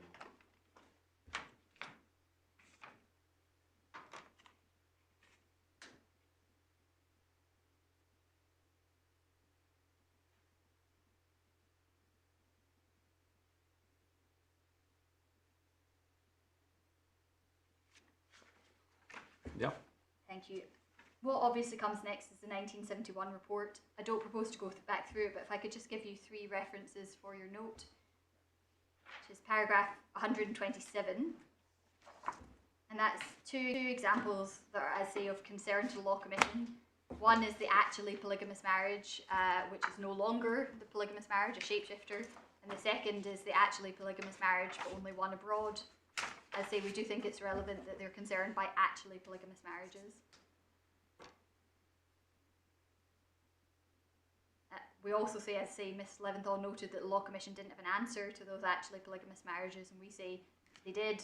They just left it to the legislature in the enabling legislation, the 1971 Act. They said, do what you want, your broad powers. And then second note is just paragraph 129. And that says... Sorry, again, I'm just marking up your still listener. Are these the points you're making in paragraph 31? Or no? These are not points we can take directly from your still listener. No, they are. Apologies. There are 3... It's only 3 points of note on the 1971 report, but if you have them from the skeleton and sorry, I'm being slow. Which bit of your still listener are you just going over? Paragraph 31, I think.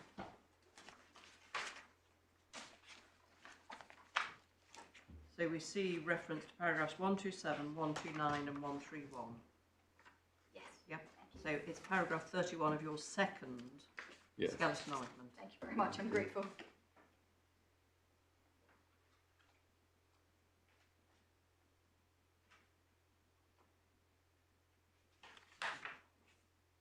Yeah.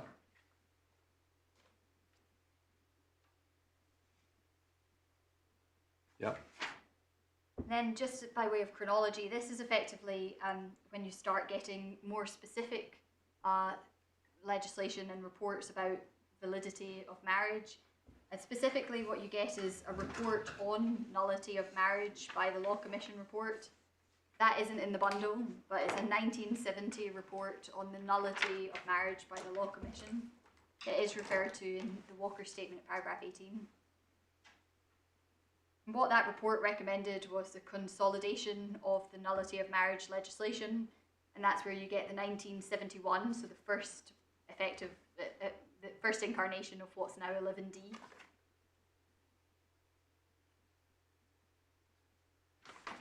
And you told us that's No, the report, the Law Commission report is not. The legislation no. is. The legislation is. Where is it? The nullity. It is at in the Supplementary Authority Bundle, tab 7.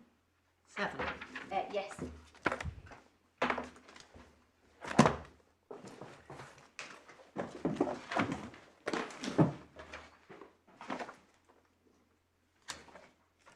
What this is basically the legislation that brought in what are now limbs A to C of Section 11. It's just so that I can mark up your skeleton, Of course. the relevant part. So that's Supplemental Authority Bundle, tab 7. thank you.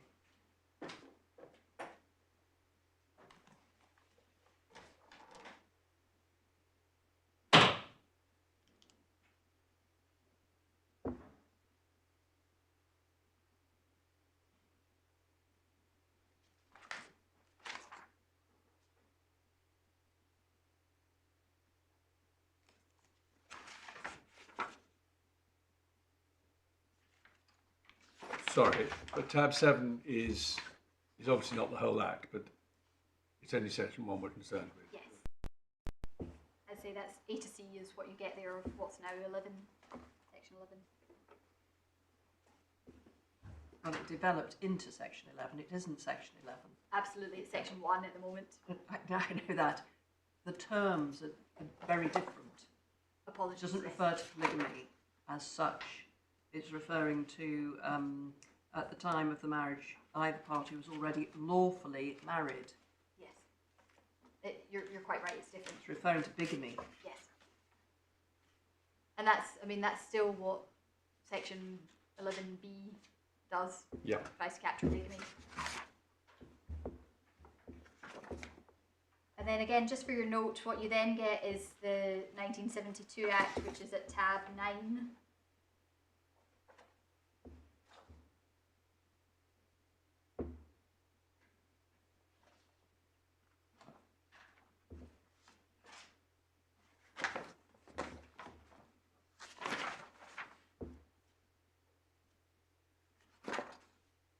Section 1 of the 72 Act is basically implementing the main recommendation on matrimonial relief from the 71 Act.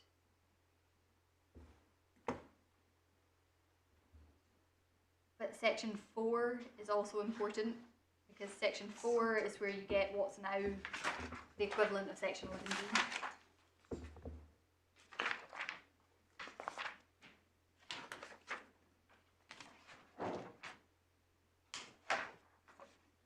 And this act was passed on the 29th of June 72. And there don't appear to be any provision for commencement provision, so presumably it took effect straight away.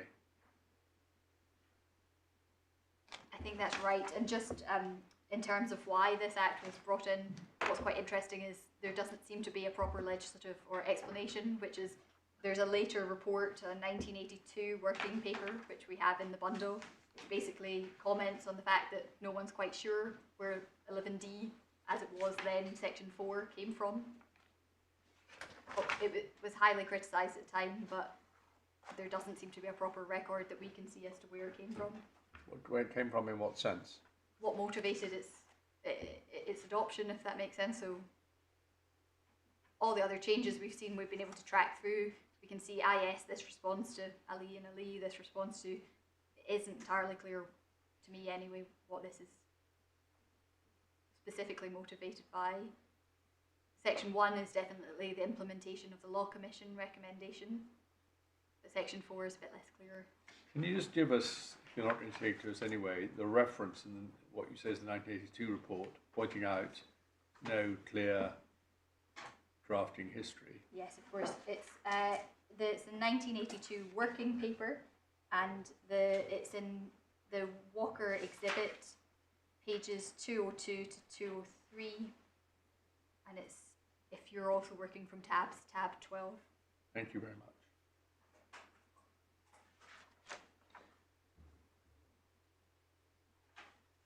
Anyway, that's, as you say, the origin of 11D. Yep, so that's Section 4 amending the 1971 Act, and then what you get is consolidation into the 1973 Act. This doesn't address the hide and hide point. No, the hide and... Apologies. No, go on. The hide and hide point, I think, was addressed in... I might need to double check, I'm sorry, just specifically where that point was addressed. Obviously the legislation has changed.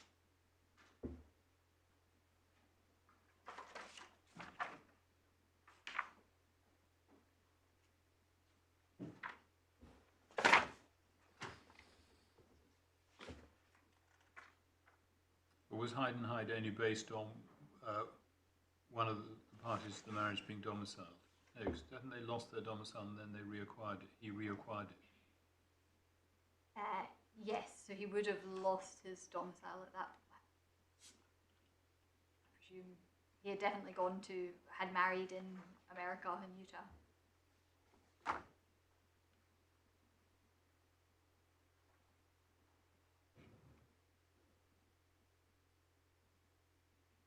Can I perhaps come back to you? I'm sorry, I'm going to struggle, I think, to locate the exact point in legislative history, but I can dig it up.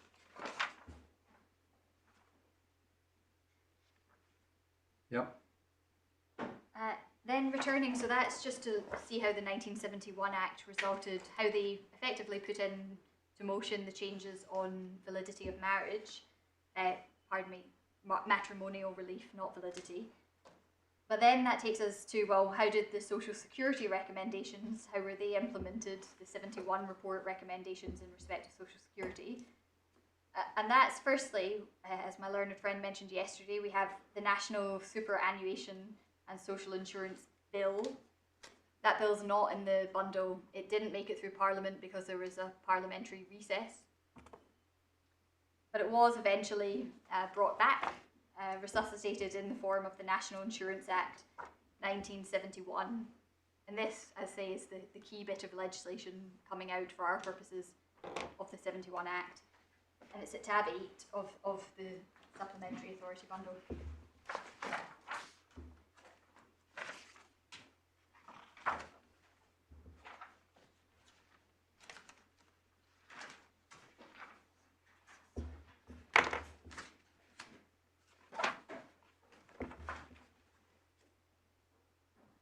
section 12.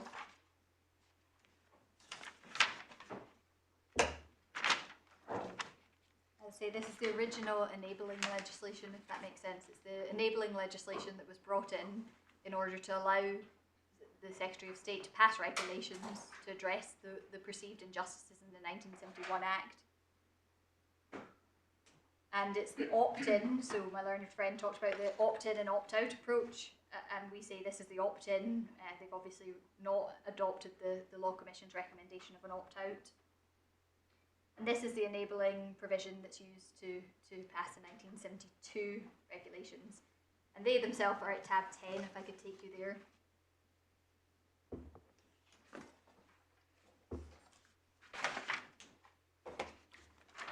Yes, so these were made a couple of months after, or a month after. Well, I'm not saying this is particularly significant, but just this, the 1972 Matrimonial Polygamous Marriages Act was in force by the time these regs have been made. Yes. Thank you for the clarification. I hadn't appreciated that, but I think that's correct.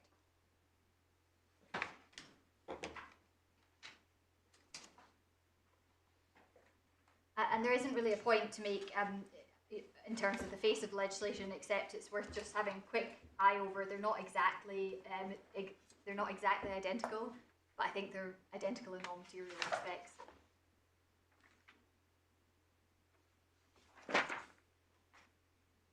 Yep. And then if I can take you back, I'd like to just take you to, we do have in the bundle a minute which discusses what the purpose of these regulations are. And it's at tab 2 of the exhibit, which is page 9, HW1 of exhibit HW1.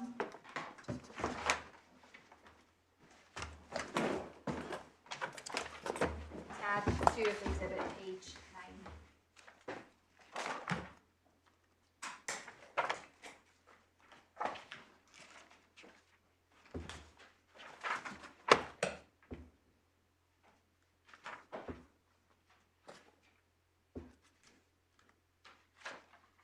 And the minute, starts, I say, it's part of a wider letter. So it's a letter of the 22nd of September 1971.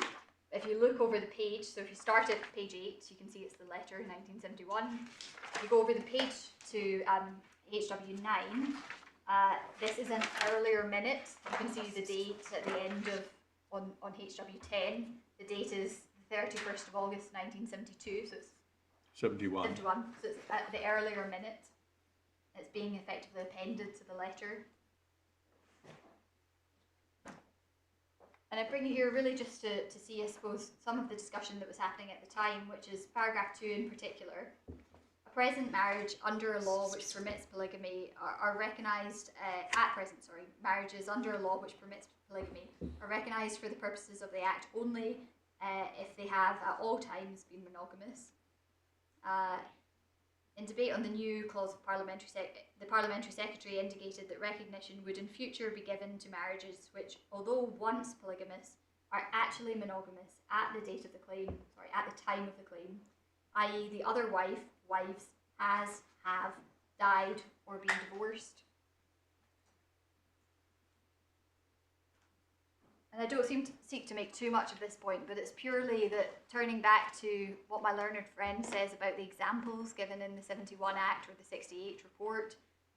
She gives the example that I call the Ali versus Ali example.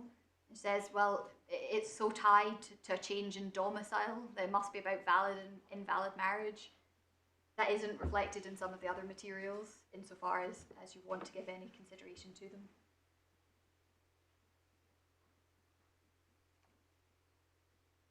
Okay. And then just very briefly, just so that you understand the materials that are in front of you, I don't propose to go to them, but there are 3 letters that respond to this 22nd of September letter. And those are at HW1, exhibit page 6, 30, and 32. It's just so that if you're looking through the exhibit... Sorry, page? Again. The exhibit page 6, the exhibit page 30. Oh, sorry. And the exhibit page 32. Yeah, and you've given the reference. You don't want us to go to them. I don't think we need to. You've given the references at 42 in your skeleton. Yes, thank you. Thank you. Yeah. And then just very briefly, we're nearly at the end of the chronology. I don't propose to go to any other documents, but what you then get are the 75 regulations, which we've looked at. You get the 82 working paper, which I've briefly mentioned. That's a working paper that's specifically on capacity. And just to give you some idea of what's going on is at that point, is that basically at that point in time, on the same date that the working paper was due to be published, you got handed down was the decision in Hussein versus Hussein. And Hussein versus Hussein, contrary to the orthodox position, effectively held that a marriage would not be void under section 11D, where both parties to the marriage lacked personal capacity. And to give you the example of when that situation arises is if you've got a man domiciled in the UK, he can't get married in a polygamous marriage because he's based in the UK. And if you've got a woman domiciled in Pakistan, she can't get married into a polygamous marriage because Pakistan doesn't allow polygamous marriages for women. But that obviously gave rise to effectively a bit of a gender anomaly, which I've outlined in my skeleton, which in turn leads to the 1985 Law Commission report, which is in the bundle at page 315. And to get rid of that gender anomaly, they eventually brought in the Private International Law Miscellaneous Provisions Act 1995, which is at tab 11 of the Supplementary Authority. I'm afraid I can't explain why there's a 10-year delay between the report. Don't worry, and on your approach, all this is irrelevant. You're putting it in to get so we get the total picture. Yes, purely because I'm conscious my lords and my lady have raised points that personally I hadn't even thought of. So I do want to make sure you've got the complete picture so that you can assess its relevance. Well, that's very helpful. Now, I noticed the time. Despite the slight indulgence, we said yesterday that we would, if necessary, extend you both. I think we need to keep our eye on the clock. I think I can be done. I'm moving basically. I want to summarise what my points are on the construction issue, which I think will take about 3 minutes. And then I've got the Article 14 point, which despite my indication yesterday, I will take lightly, notwithstanding we very much maintain it as, as part of our case. That's very helpful. So off you go. So submissions on the construction point, where does all of this take us? The first point is that the 1975 regs are materially identical to the 1972 regulations. They were passed under section 12 of the National Insurance Act 1971, which we say, as I say, is a direct response to the 1971 report. What those documents show, above all else, is that in respect of social security, there was a genuine and sincere concern about injustice arising from polygamy. And specifically, that concern was about shapeshifter marriages, because that is what the 1965 deeming provisions had not made provision for. So contrary to the Secretary of State's position, the Law Commission's concerns were not confined to valid marriages. And Ali versus Ali is the reason that that's clear. It's also clear, we say, from the fact that they were concerned about actually polygamous marriages, a point I've already put to you. The legislative history therefore strongly supports our construction, which says, when you look at this legislative context, the concern here, as I say, is about shapeshifter marriages of exactly the kind that Mrs. Akhtar is in. So insofar as we're looking to context for a necessary implication, we say it just doesn't assist. And we say that's also supported by the predecessor deeming provisions, the original deeming provisions, both the 1956 Act and the 1965. And we say because they use that word valid, and I take you back really to the simple point that that's just, the term valid marriage is juxtaposed even in that legislation with just the simple use of marriage. Nor can the fact that the 1971 report, the fact that it discusses marriage validity as well as social security, assist. We've explained, of course, those things arise together. It just doesn't take the Secretary of State where she needs to go. Mrs. Akhtar doesn't need to rely on context. What she says about the construction point is that the meaning is clear, the plain meaning of the words are obvious, and what they're meant to do is catch someone in exactly her position, which is that you were originally in a marriage that was polygamous, but it has become actually monogamous because, most likely, of death or divorce. But we say in any event, insofar as you're willing to take account context, context is in our favour. And on that basis, I can move to Article 14 unless there are any further questions. Not from, no, not from any of us. Thank you very much. Yes, Article 14. I think I can address that. Article 14, I'd say relatively briefly. I'll address the law very, very quickly. Article 14 prohibits unlawful discrimination on various grounds. It has a sweep-up provision which effectively catches discrimination on other status. Unlike domestic anti-discrimination law, it doesn't require a comparator. So instead, what you're looking at is a difference in treatment between people in an analogous position. So discrimination is not per se unlawful. It has to be unjustified discrimination. And the classic authority for that, it's not in the bundle, but in case you're looking for one, is the case of DH versus the Czech Republic. The citation is 2007-47 EHRR 3. The relevant paragraph is 175.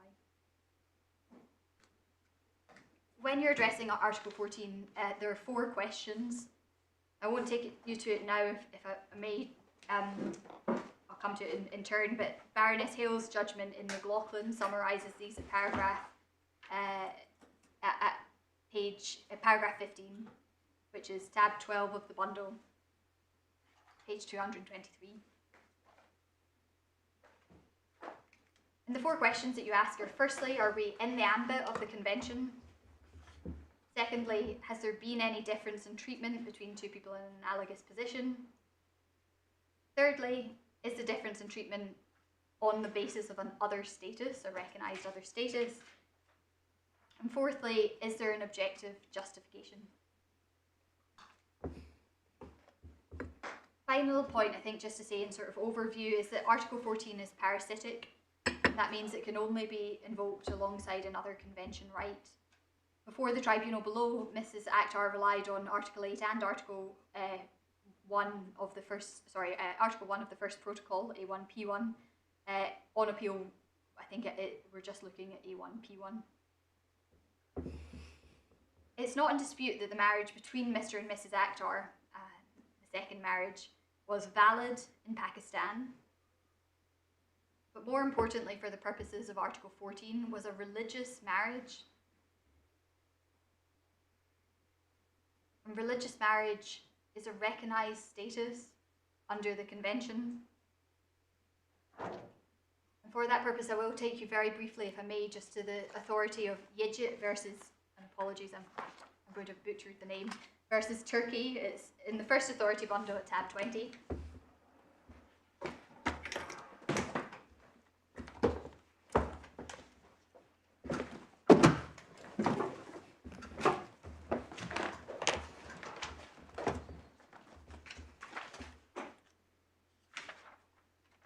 If I can just briefly summarise the facts for you, because I think they actually are relevant here. The applicant was Turkish. She married her husband, a farmer, in a religious ceremony and had 6 children. Turkey is a state that has a strong constitutional requirement for secularism. This case isn't in the bundle, but there's very clear recognition of that by the European Court of Human Rights in the case of Leyla Sahin, which is the case about whether or not you can wear a headscarf. I think we know our history well enough to know about the history of secularism in Tamil. Apologies. The result of that secularism is that couples in Turkey are required to have a civil service in addition to any religious service. And what happened in this case is, while the couple were preparing for the religious service, the husband died before they could take the civil service.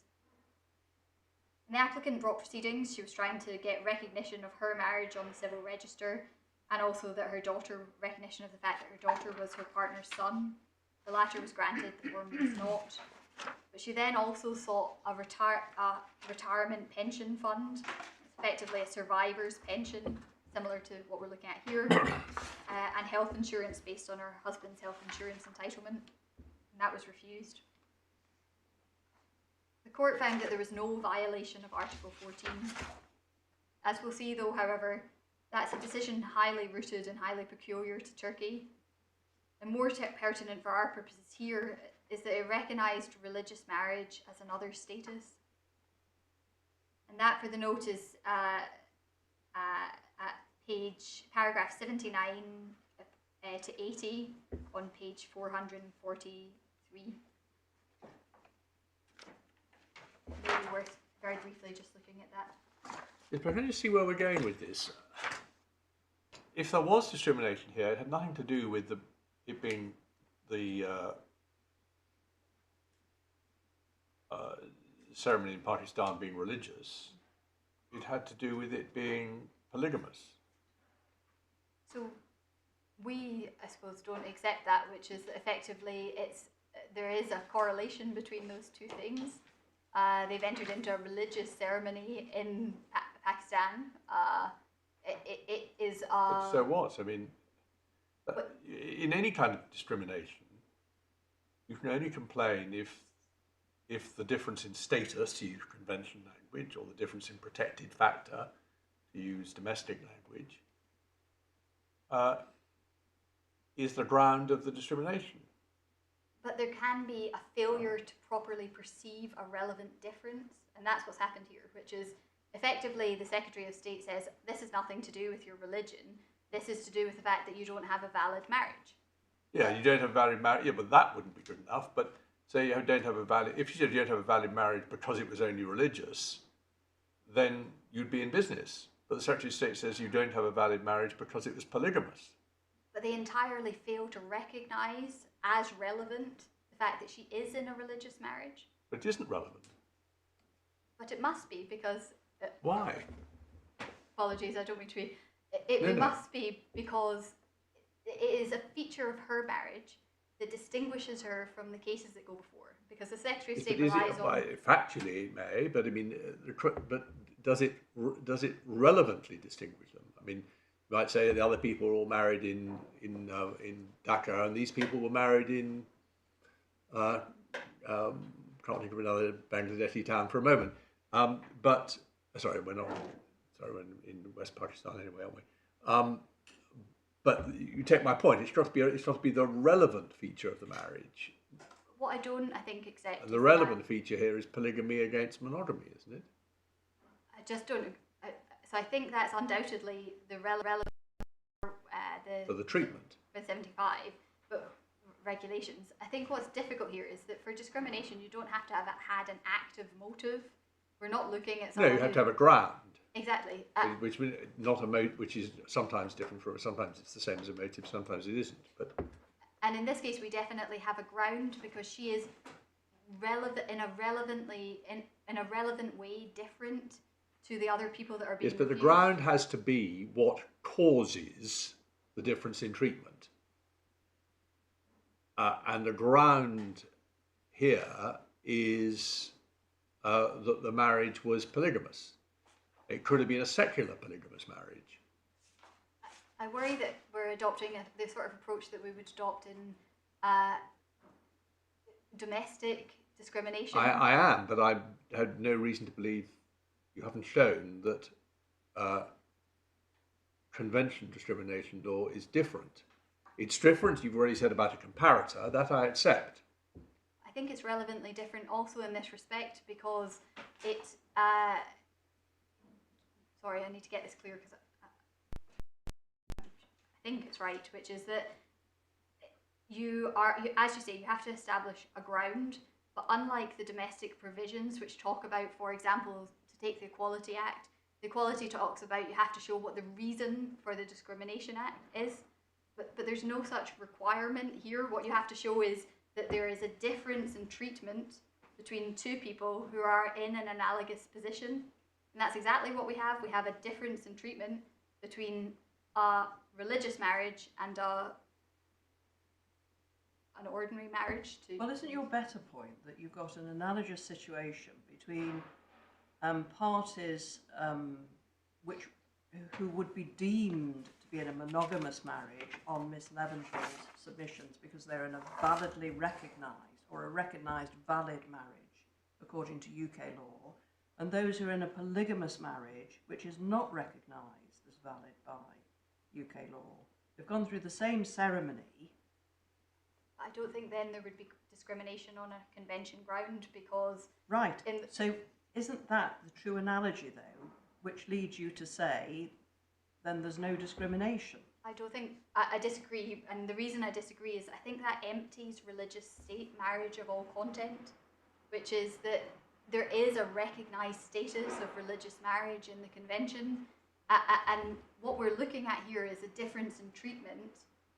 Mrs. Akhtar is not being treated under the regulations or under the UK law in the same way as... But it's totally accidental, isn't it? I mean, for all I know, I don't know anything about the availability of secular marriage in Pakistan, but if there were an alternative form of civil marriage, which was equally polygamous, it would be bizarre if you couldn't make a case on the basis of a civil polygamous marriage, that you could, because of the logical accident that it was a religious polygamous marriage. But I mean, I do struggle to see it under the convention how the accidental bit matters, because there isn't that but-for requirement or causal requirement. Well, you say that, but I think it's not a point I've had to grapple with before. I'd be very surprised if behind the different way in which it is formulated, there wasn't the same requirement of the difference in status, the relevant difference in status being the cause of the treatment complained of. It would be very odd if that were not the case. And if you look at paragraph 80, which you've taken as 2, it says, based solely on the non-civil nature of her marriage. Yes, which Baroness Aileen McLaughlin then describes as recognition of religious marriage. Well, it's the difference in treatment was based solely on the non-civil nature of the marriage. And the point my Lord and my Lady are making is that in this case, the difference in treatment is not based at all on the fact that the ceremony was religious. It's based on the fact that it was polygamous. Just thinking through the logic, if I may. I think just to take the test that Baroness Hale actually sets out, which is, I say, it's 4-stage test, and you start with... But sorry, you took us to this authority to support your submission. And paragraph 80 expressly identifies what brought that case within the scope of the convention. So it does identify the basis for the difference in treatment. I suppose we would say that the basis of the difference in treatment here is based, the difference in the basis of treatment is based on the fact that she's in a religious marriage, because it's religious and polygamous. It's an artificial dissociation of the two concepts. Why? Well, why is it artificial? Well, they're completely conceptually different. You could have a secular polygamous marriage. And you might have you might have a religious marriage in this country, which would not be polygamous. But would also have problems in the same respect. But Well, why? but- Because the comparison in McLaughlin was between a cohabitee and a married person. It wasn't because the married person was or wasn't married under secular or church law. It was the difference between married or not married. Yes, which is why McLaughlin fails on, there was, McLaughlin, the bereavement payment decision didn't go up on appeal, and Baroness Hale endorses the decision because she says, in that case, she says, yes, there's a valid distinction there between someone who's validly married and someone who's just in a cohabiting relationship. But obviously the differentiating feature in this case, the thing that makes it different, is that there was no religious marriage in McLaughlin, which is a relevant difference, we say, a relevant distinction for the Article 14 prism. And that's because this is not a case, for example, we're not just looking at the first reason for the decision, the first reason why Mrs. Akhtar is refused. She then obviously comes to the Secretary of State and has been told that this is a religious marriage, and that is not then taken into any form of consideration. And we say it's a relevant feature of what her status is. She's not just polygamously married, and she's not just a cohabitee. She is in a materially different position to a cohabitee, and that's because she is religiously married, and the Secretary of State can't ignore that fact when deciding whether or not to interpret compatibly the secondary legislation. So would you be making these submissions if Mrs. Akhtar had gone through a secular marriage? So my understanding is that those submissions have been made in No, other... but would you be making the submissions? Do you say that there's still a difference between the cohabitee and someone who's gone through a secular marriage, even if that secular marriage isn't recognised? No, because a secular marriage wouldn't be religious and therefore wouldn't fall within I other think status. you're making an unnecessary hurt. You'd have just as strong a case. You'd have just as strong a case if this was a secular marriage that's been held to be invalid for social security purposes because it was polygamous. The whole the fact that it was a religious marriage is only referred to in Yigit is referred to in McLaughlin, but it's not referred to because of something special about religious marriage. The fact that it was a religious marriage was the particular reason why under Turkish marriage it wasn't regarded as valid. In this case, the marriage to Mrs. Akhtar is not regarded as valid under English law because it's polygamous. But the key point in both cases is it's not regarded as valid. I think you're making a red herring for yourself by putting everything on it being a religious marriage. I'm not sure. I mean, the difficulty is that I don't think the case law does just say it's because it's non-civil, because it's interpreted as a religious. Baroness Hale says what that is other status as religion, a religious marriage as another status. Yes, because in Turkish law, religious marriages or marriages other than civil marriages are not regarded as valid. Sorry, I'm just in Turkish law. Yes, but the decision in Egypt actually it doesn't confine itself just to a non-civil. It doesn't just confine itself to a consideration of valid and invalid. If we look at 79, it says, likewise, this court considers that the absence of a marriage tie between two parents is one of the aspects of personal status, which might be a source of discrimination. Precisely. And then the next paragraph is that those considerations apply mutatis mutandis to the instant case, given that it has not been disputed that the difference in treatment in which the applicant was subjected with regard to the benefits in question was based solely on the non-civil nature of her marriage. I don't know whether or not it's worth me taking you to Baroness Hill just to see what she says about it on it being religious. But if this is important, I mean, like my lady, I think you have a much simpler way of putting this, which is that it may not be right, but it is much more straightforward to say that the difference of status of which you complain, or the analogous position of which you rely on, is that a difference is being made between a polygamous marriage and a monogamous marriage, but they're both, but the two are essentially analogous. I suppose the reason I suppose we wouldn't phrase it that way, we don't say that. I'd say we do say there's a link between the polygamous and the religious aspect, but obviously if the obvious answer, if it's just polygamy and monogamy, is the one that the Secretary of State makes, which is that there's a bright line distinction and recognition of the validity, the protection of marriage as an institution. And we say that's a perfectly valid and capable explanation for example, the cohabitee cases, but it doesn't properly recognise the difference when you have a valid religious marriage. You don't have to go down the religious route. I think that's what we're saying to you, Ms. Rooney. I think the point you're making is that this is a declaration in public of a continuing and committed relationship, which is not the case with a cohabitation. That's the point.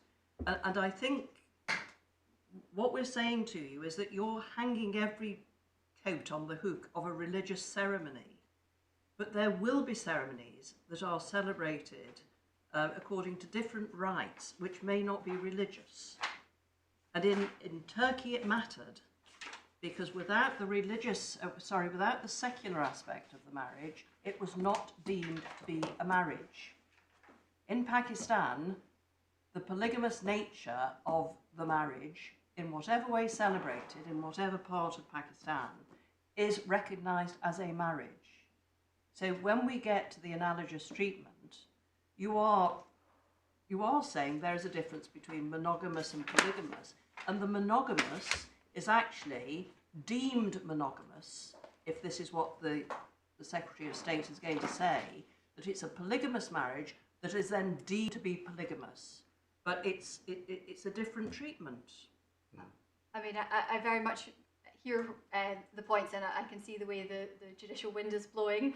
I think what I would say on that point, the reason, I suppose the reason that it's phrased in this way, the reason that there was, the case was run this way, is that religious marriage is recognised as another status.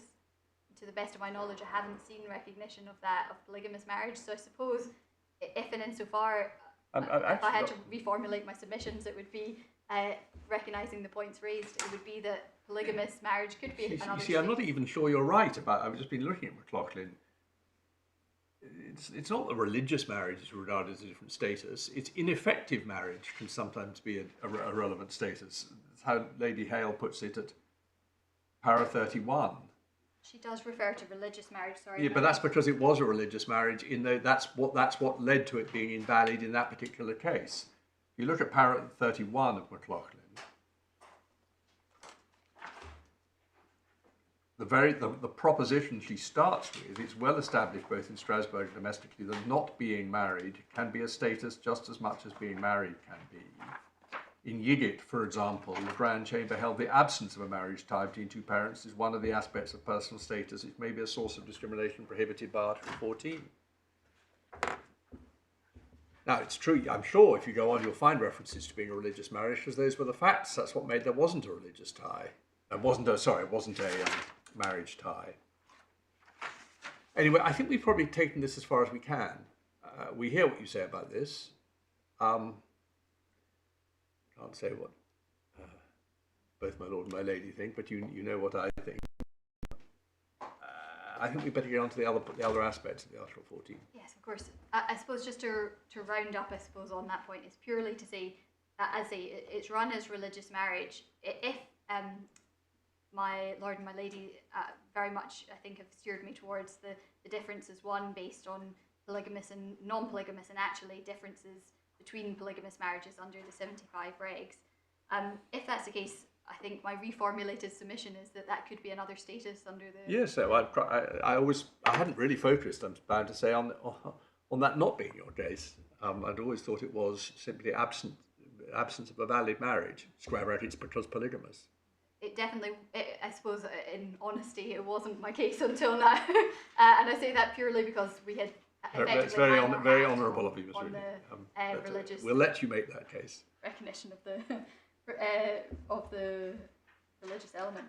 Turning then, I suppose, moving away from other status, analogous position.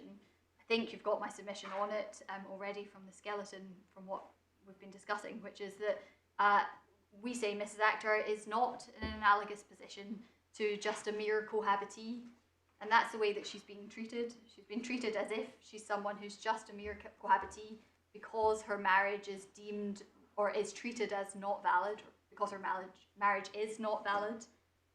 And we say that can't be right, because even if you look, for example, at the reasoning of Treacy, Mr. Justice Treacy in the Northern Irish McLaughlin case, it is all about this idea of public contract.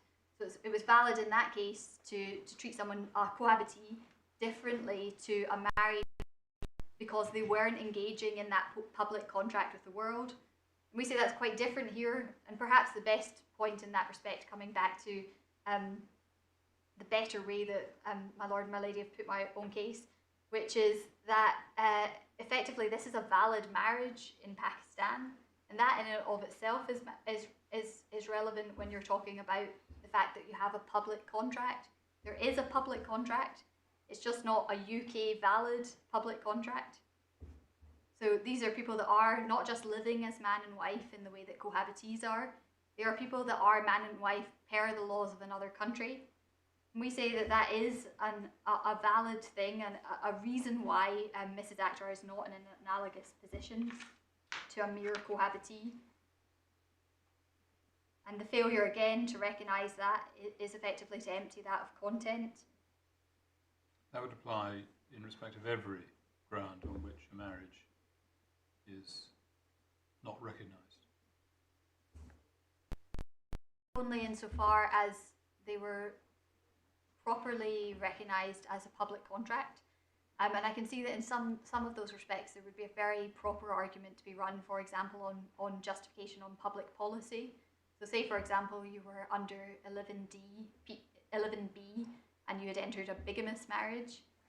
The obvious answer would be that the UK has turned its face against bigamy, if that makes sense, and that's why the discrimination, yes, there's discrimination, but it's justified. Age, consent? Exactly, you would end up in the justification stage and they would be justified. But what we say in this case is that the difficulty for the Secretary of State is that they do rely on the same public policy basis. They say, well, the UK's turned its back on, and that just isn't true. And in that respect, I won't take you to it, but I would refer you to, in particular, the Walker statement. And specifically,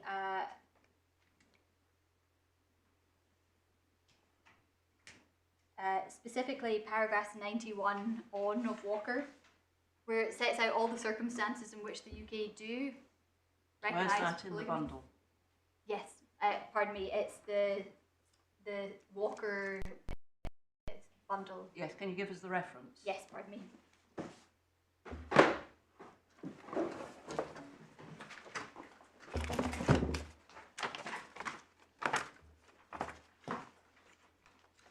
Well, it's page 36 following. If it's 91, Yes. did you mean 91?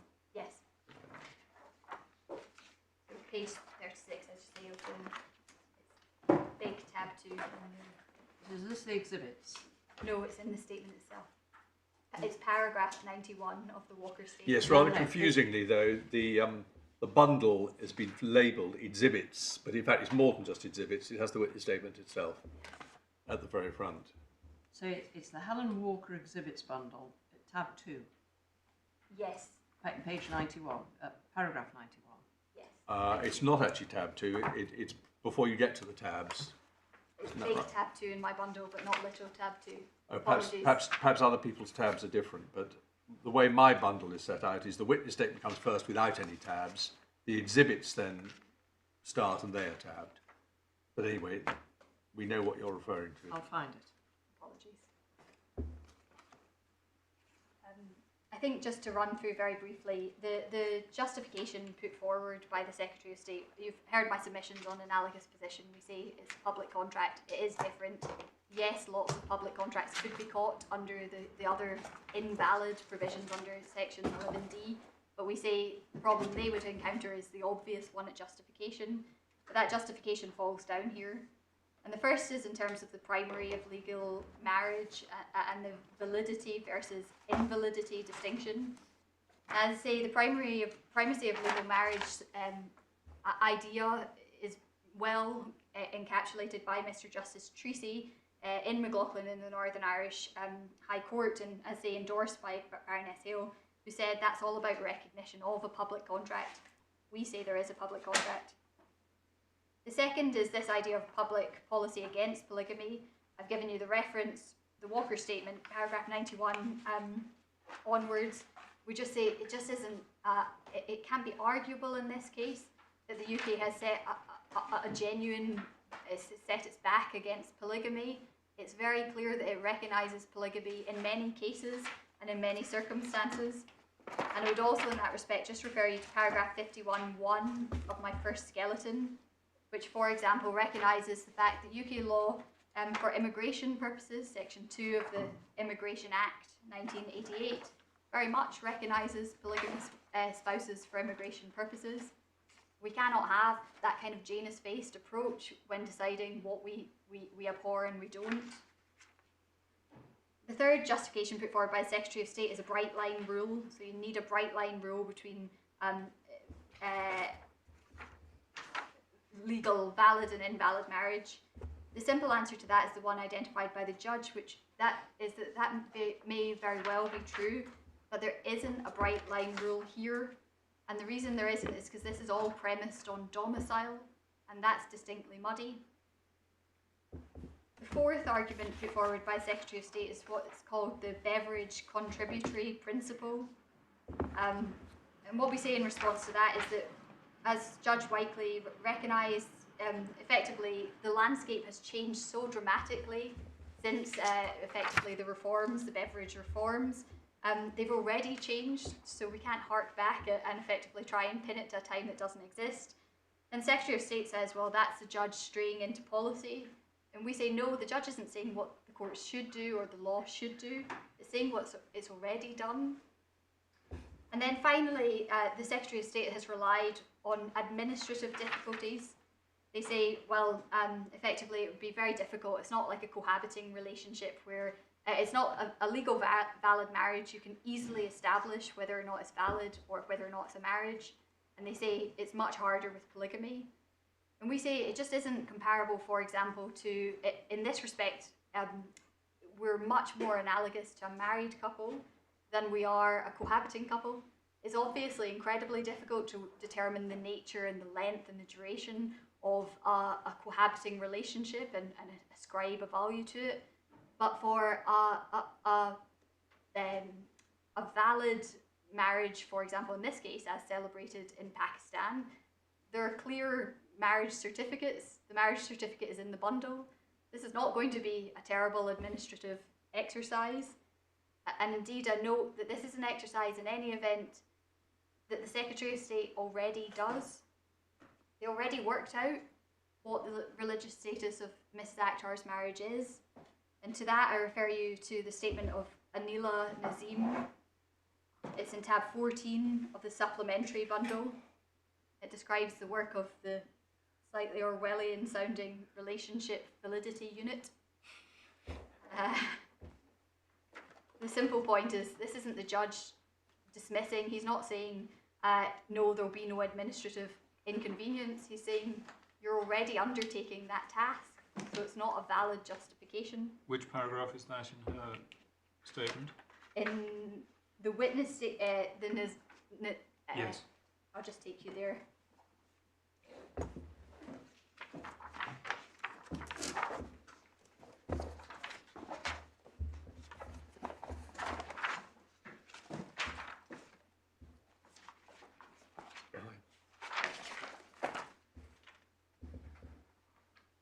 Behind tab 14, isn't it, in the original supplemental bundle?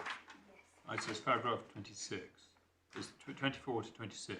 Thank you. So those were the paragraphs you're... I was just checking it against my skeleton argument, but I will now have a look. Looks like it.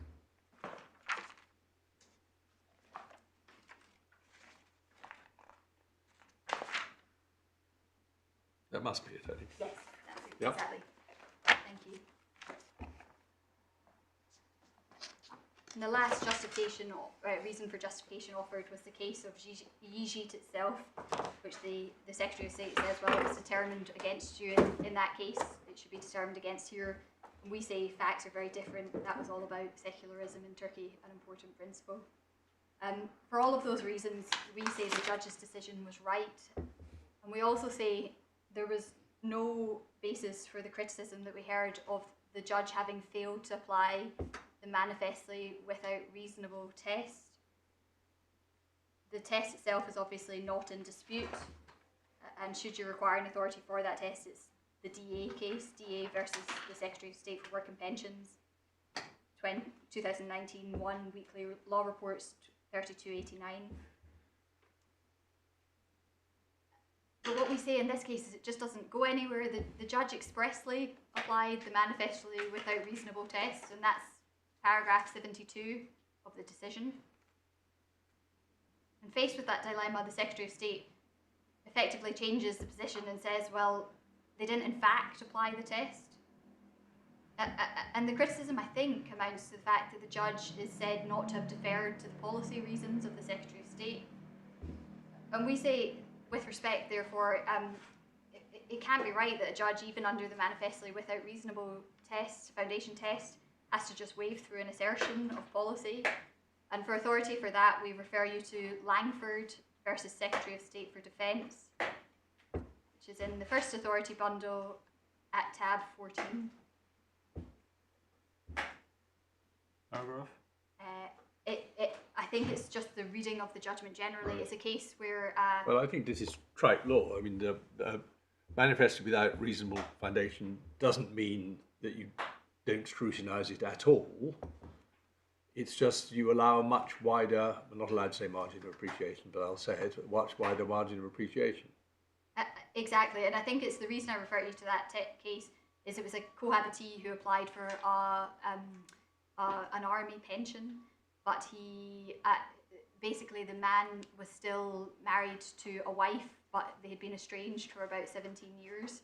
And what you get is a really careful analysis of the purported justifications put forward by the Secretary of State, including administrative inconvenience. And they find against, they say no, these are not good justifications. And it's not because they're going behind the policy, it's because they're saying logically there's not actually a rational connection between the stated policy. Yeah. And for all those reasons, we say that there is a breach of Article 14. We say it should be read down under Section 3. And I think you've already got my submissions on the fact that this does no violence to the primary legislation, the meaning of spouse. So unless I can assist you further, I'm sorry it's taken longer than No, expected. don't worry at all. You've been extremely helpful. I don't think either.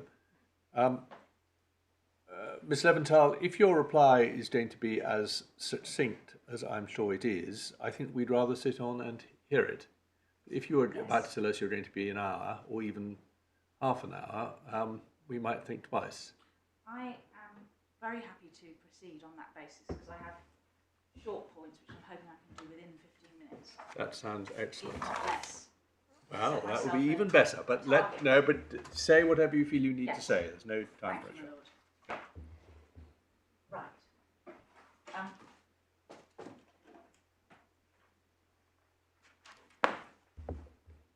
So I'm going to start at the end, just deal briefly with 2 points on Article 14. Very Yes. briefly. The first is the analytical question we were struggling with about status, analogous position, and so on. It's just a simple issue of merging status and analogous position. The court has it, I think, but there are 4 questions on Article 14. Is there ambit? Park that. Secondly, differential treatment of people in analogous situations. Thirdly, on grounds of status. And that was the point I think my lord was referring to, which is the differential treatment has got to be on the ground of the status complained of. We've never taken a point on status for the reasons the court has put. We've taken a point on analogous position because the proper analysis here is the differential treatment between Mrs. Akhtar and somebody who's lawfully married is on the grounds of that lawful marriage or void marriage. It's as simple as that. And whether you characterise that, yes, so that's the differential treatment. It's not on grounds of religious marriage, it's on grounds of polygamous marriage or void marriage, whichever one you want to talk about. So we've never taken a point on status, we've taken a point on analogous position. And you have my submission, a short submission on analogous position, which is, if it's not valid marriage, that's a legitimate distinction, an obvious and relevant one. So that's that simple point. And in respect of the 4 questions I just took the court to, the 4 questions on Article 14, it's paragraph 15 of Baroness Hale and McLaughlin, tab 12, sorry, of the main authorities bundle. So she sets out those 4 questions. So the differential treatment itself has to be on grounds of status. And it's the status here is the polygamy or the validity of the marriage that's the problem, not its religious nature. So that's the answer to that point. The second point on Article 14 is justification. And again, I can make that very briefly. 2 sub-points. The first is, it's not enough to state the test if in substance you don't apply it.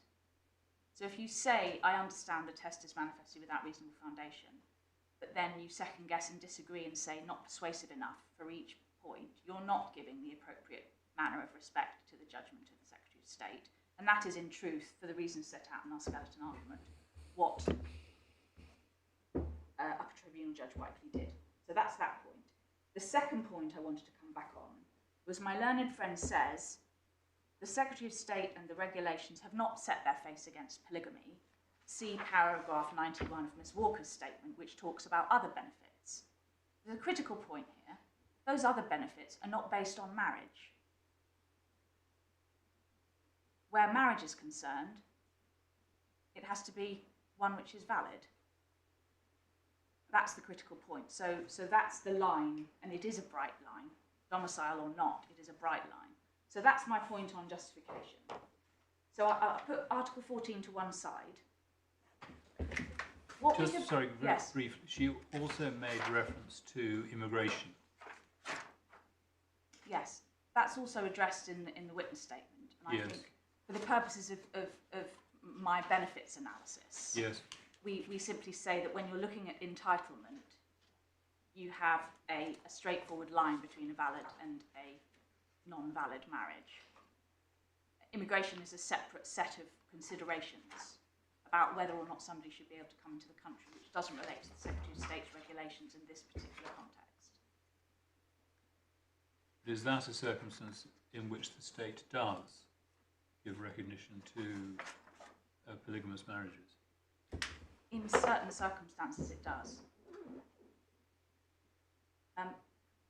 So those are the Article 14 points. Can I come back then on 4 short points? Well, one of them's a bigger point, but it's dealt with by a note, so that's a good thing. We have, in industry of Mr. Habtalassi overnight, produced a note which answers some of the questions that were addressed yesterday. Has Ms. Rooney had a chance to see it? She hasn't, but... No, it's not a criticism. No. A lot of work has been done in a short time. Hopefully when you see it, you will, and I've explained to Ms. Rooney, of course, that if there were any issues that were raised in it that she wanted to come back on with the courts, do it that way. It's really factual issues about... I'm sure. I can't believe there's likely to be a problem. I'll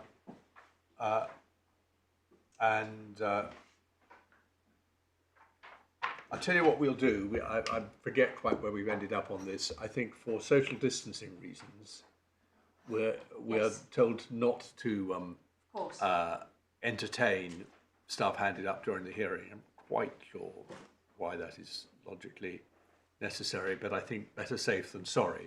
So I think we will get those collected later. We will read through them. Yes.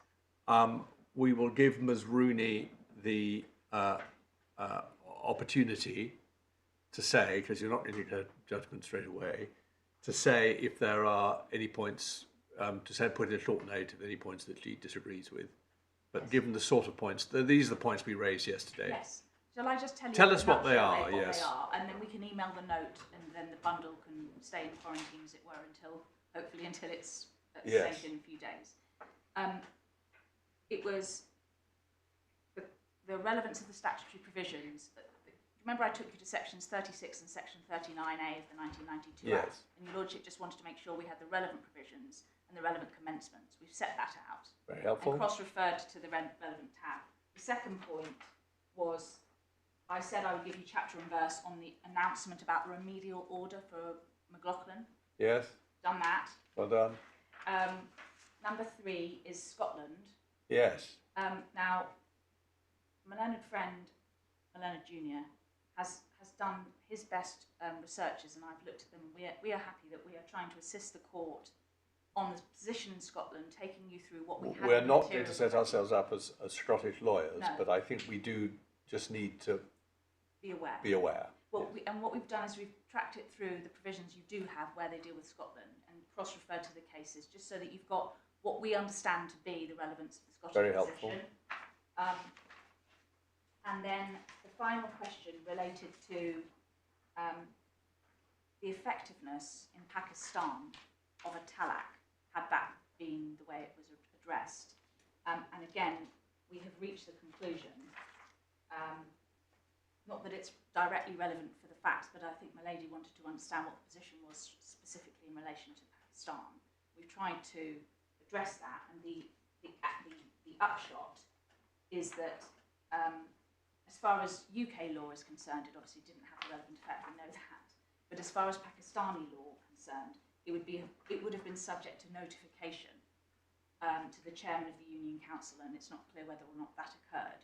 But we've put that provision in the note, just because we wanted to try and assist Thank if we you. could. Yes, I've certainly read somewhere in the materials before us that different Muslim countries have different degrees of strictness as to when the talaq will be effective. Some have a number of formal requirements, Yes. some are very relaxed. And we've tried to set those out so we explain at least what that position I'm is. sure that's been very helpful. The final document that we said we would provide was the RG 359, which was the case that you'd identified that we hadn't provided. Yes, That's in the back of the bundle. it's there already, you mean? Yeah, it's there already. Oh, it's the back of that bundle. That back of that bundle. It's just one page, and I did give a copy to Miss Rooney, and I think that hopefully it's to assist. It's the short proposition about if a marriage is void, it's as though it never existed. That's that one. So that's that note. Just picking up the points are the other questions the court had. Just 3 brief ones. Yeah. On the 1956 report and whether we've been able to get hold of it. Yeah. Work is continuing. We think that Kew do have a copy, and apparently so do the Bodleian. So we're trying, and I think. Well, we feel embarrassed to ask you to do this, because quite often these points at the end don't turn out to be as important as they look as though they might be. Right. Having said that, if the work is already in place, I think it will be no harm in our having it. You never quite know. Yes. But if the efforts become disproportionate, please feel free to say so. We're grateful, and we will provide it. Yes. And perhaps the same can apply, in that if there is anything in it that Ms. Rooney would want to say Yes. anything about, then It of course. looks like deep background, but Yes. if we're... Okay, Indeed. I've said enough. Yeah. We were checking about the Hansard speaking note, whether the speaking note Yep. ever got into Hansard. Again, we will confirm that. So perhaps our confirmation in email form could come on both the 56 report and the Hansard Yes, status of that certainly. note. And then finally, the court asked about the devolution issues in relation to Northern Ireland. It's addressed in a nutshell by Baroness Hale at paragraph 10 of McLaughlin, tab 12, but it's thank probably the shortest way of dealing with it. So Thank those you very were much. those. 2 remaining points on the substance, and they're short ones. The first one relates to settled practice and the principle of settled practice. At paragraph 97 of the case of N, Lord Carnwath does say that although the principle applies generally to where parties regulate their businesses and so on the basis of settled practice, paragraph 97 of N also says, I don't see why that principle should not apply to parties regulating their conduct vis-à-vis local authorities, because in that case it was a homelessness case. And I just wanted to flag that up as a relevant point for the court's consideration when considering how to approach settled practice. And the final point is on the logic of our construction. I think the court has this point, but I do just feel it's important to restate it for the record.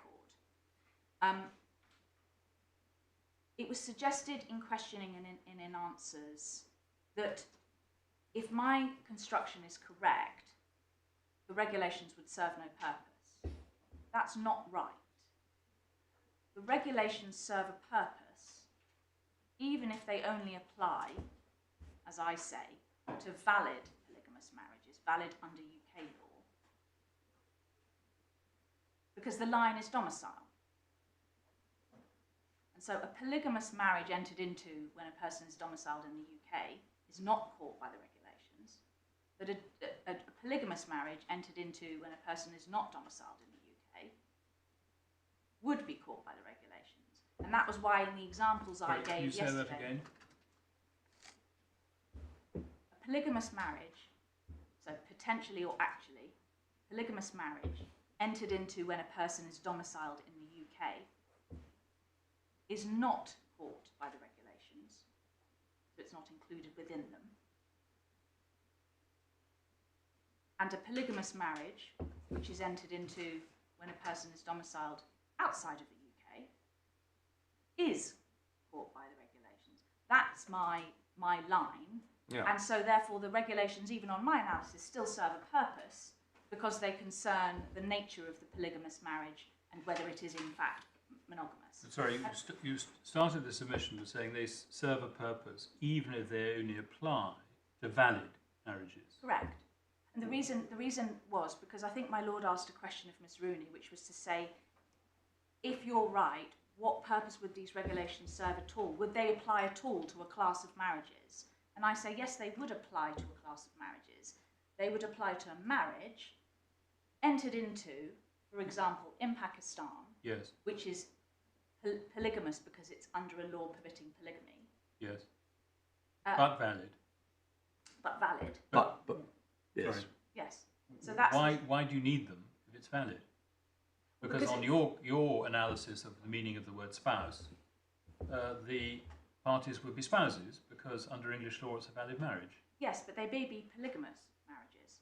They're either potentially polygamous or actually polygamous. Yes, but it's valid. And you then need to look at it in respect of the number of spouses. But hold on, you said that they serve a purpose even if they only apply to valid marriages.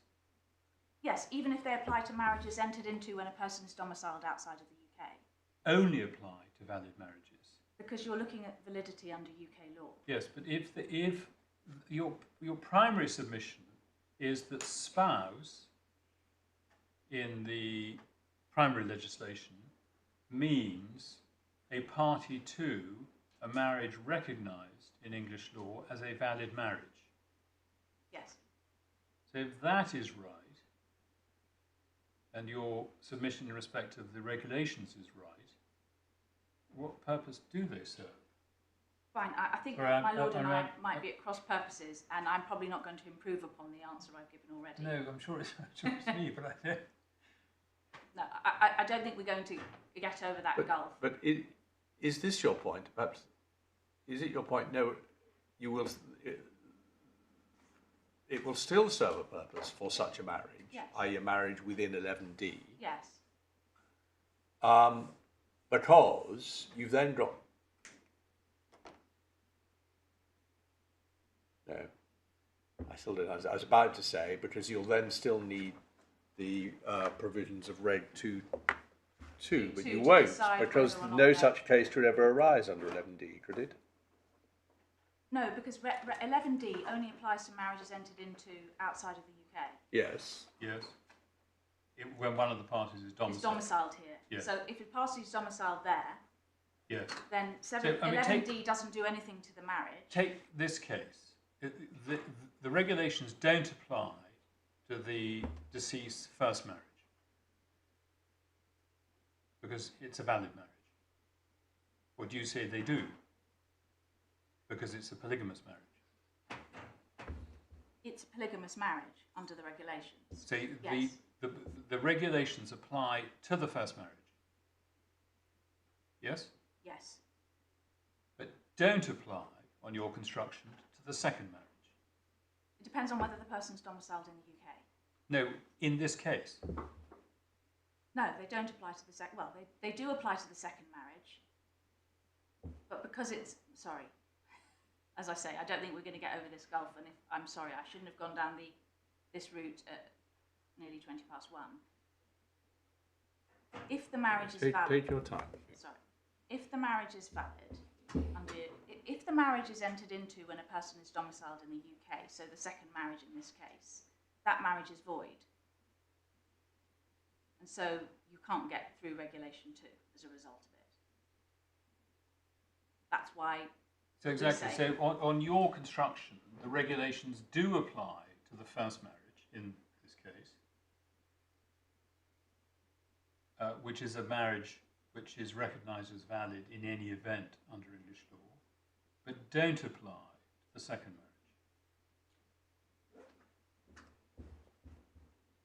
Because it's, on your case, a void marriage, and the regulations only apply to valid marriages.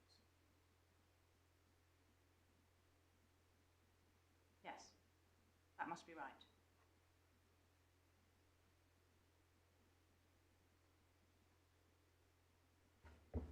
I think that must be right.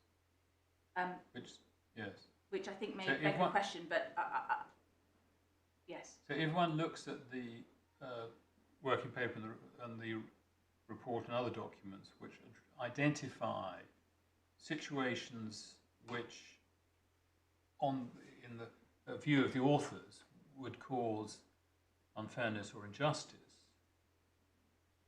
how are those addressed on your construction?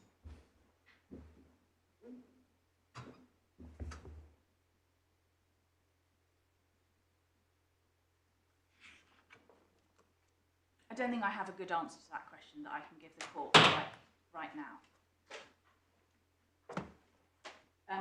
The cavalry. I only said that because he was running. Yes. Well, yes.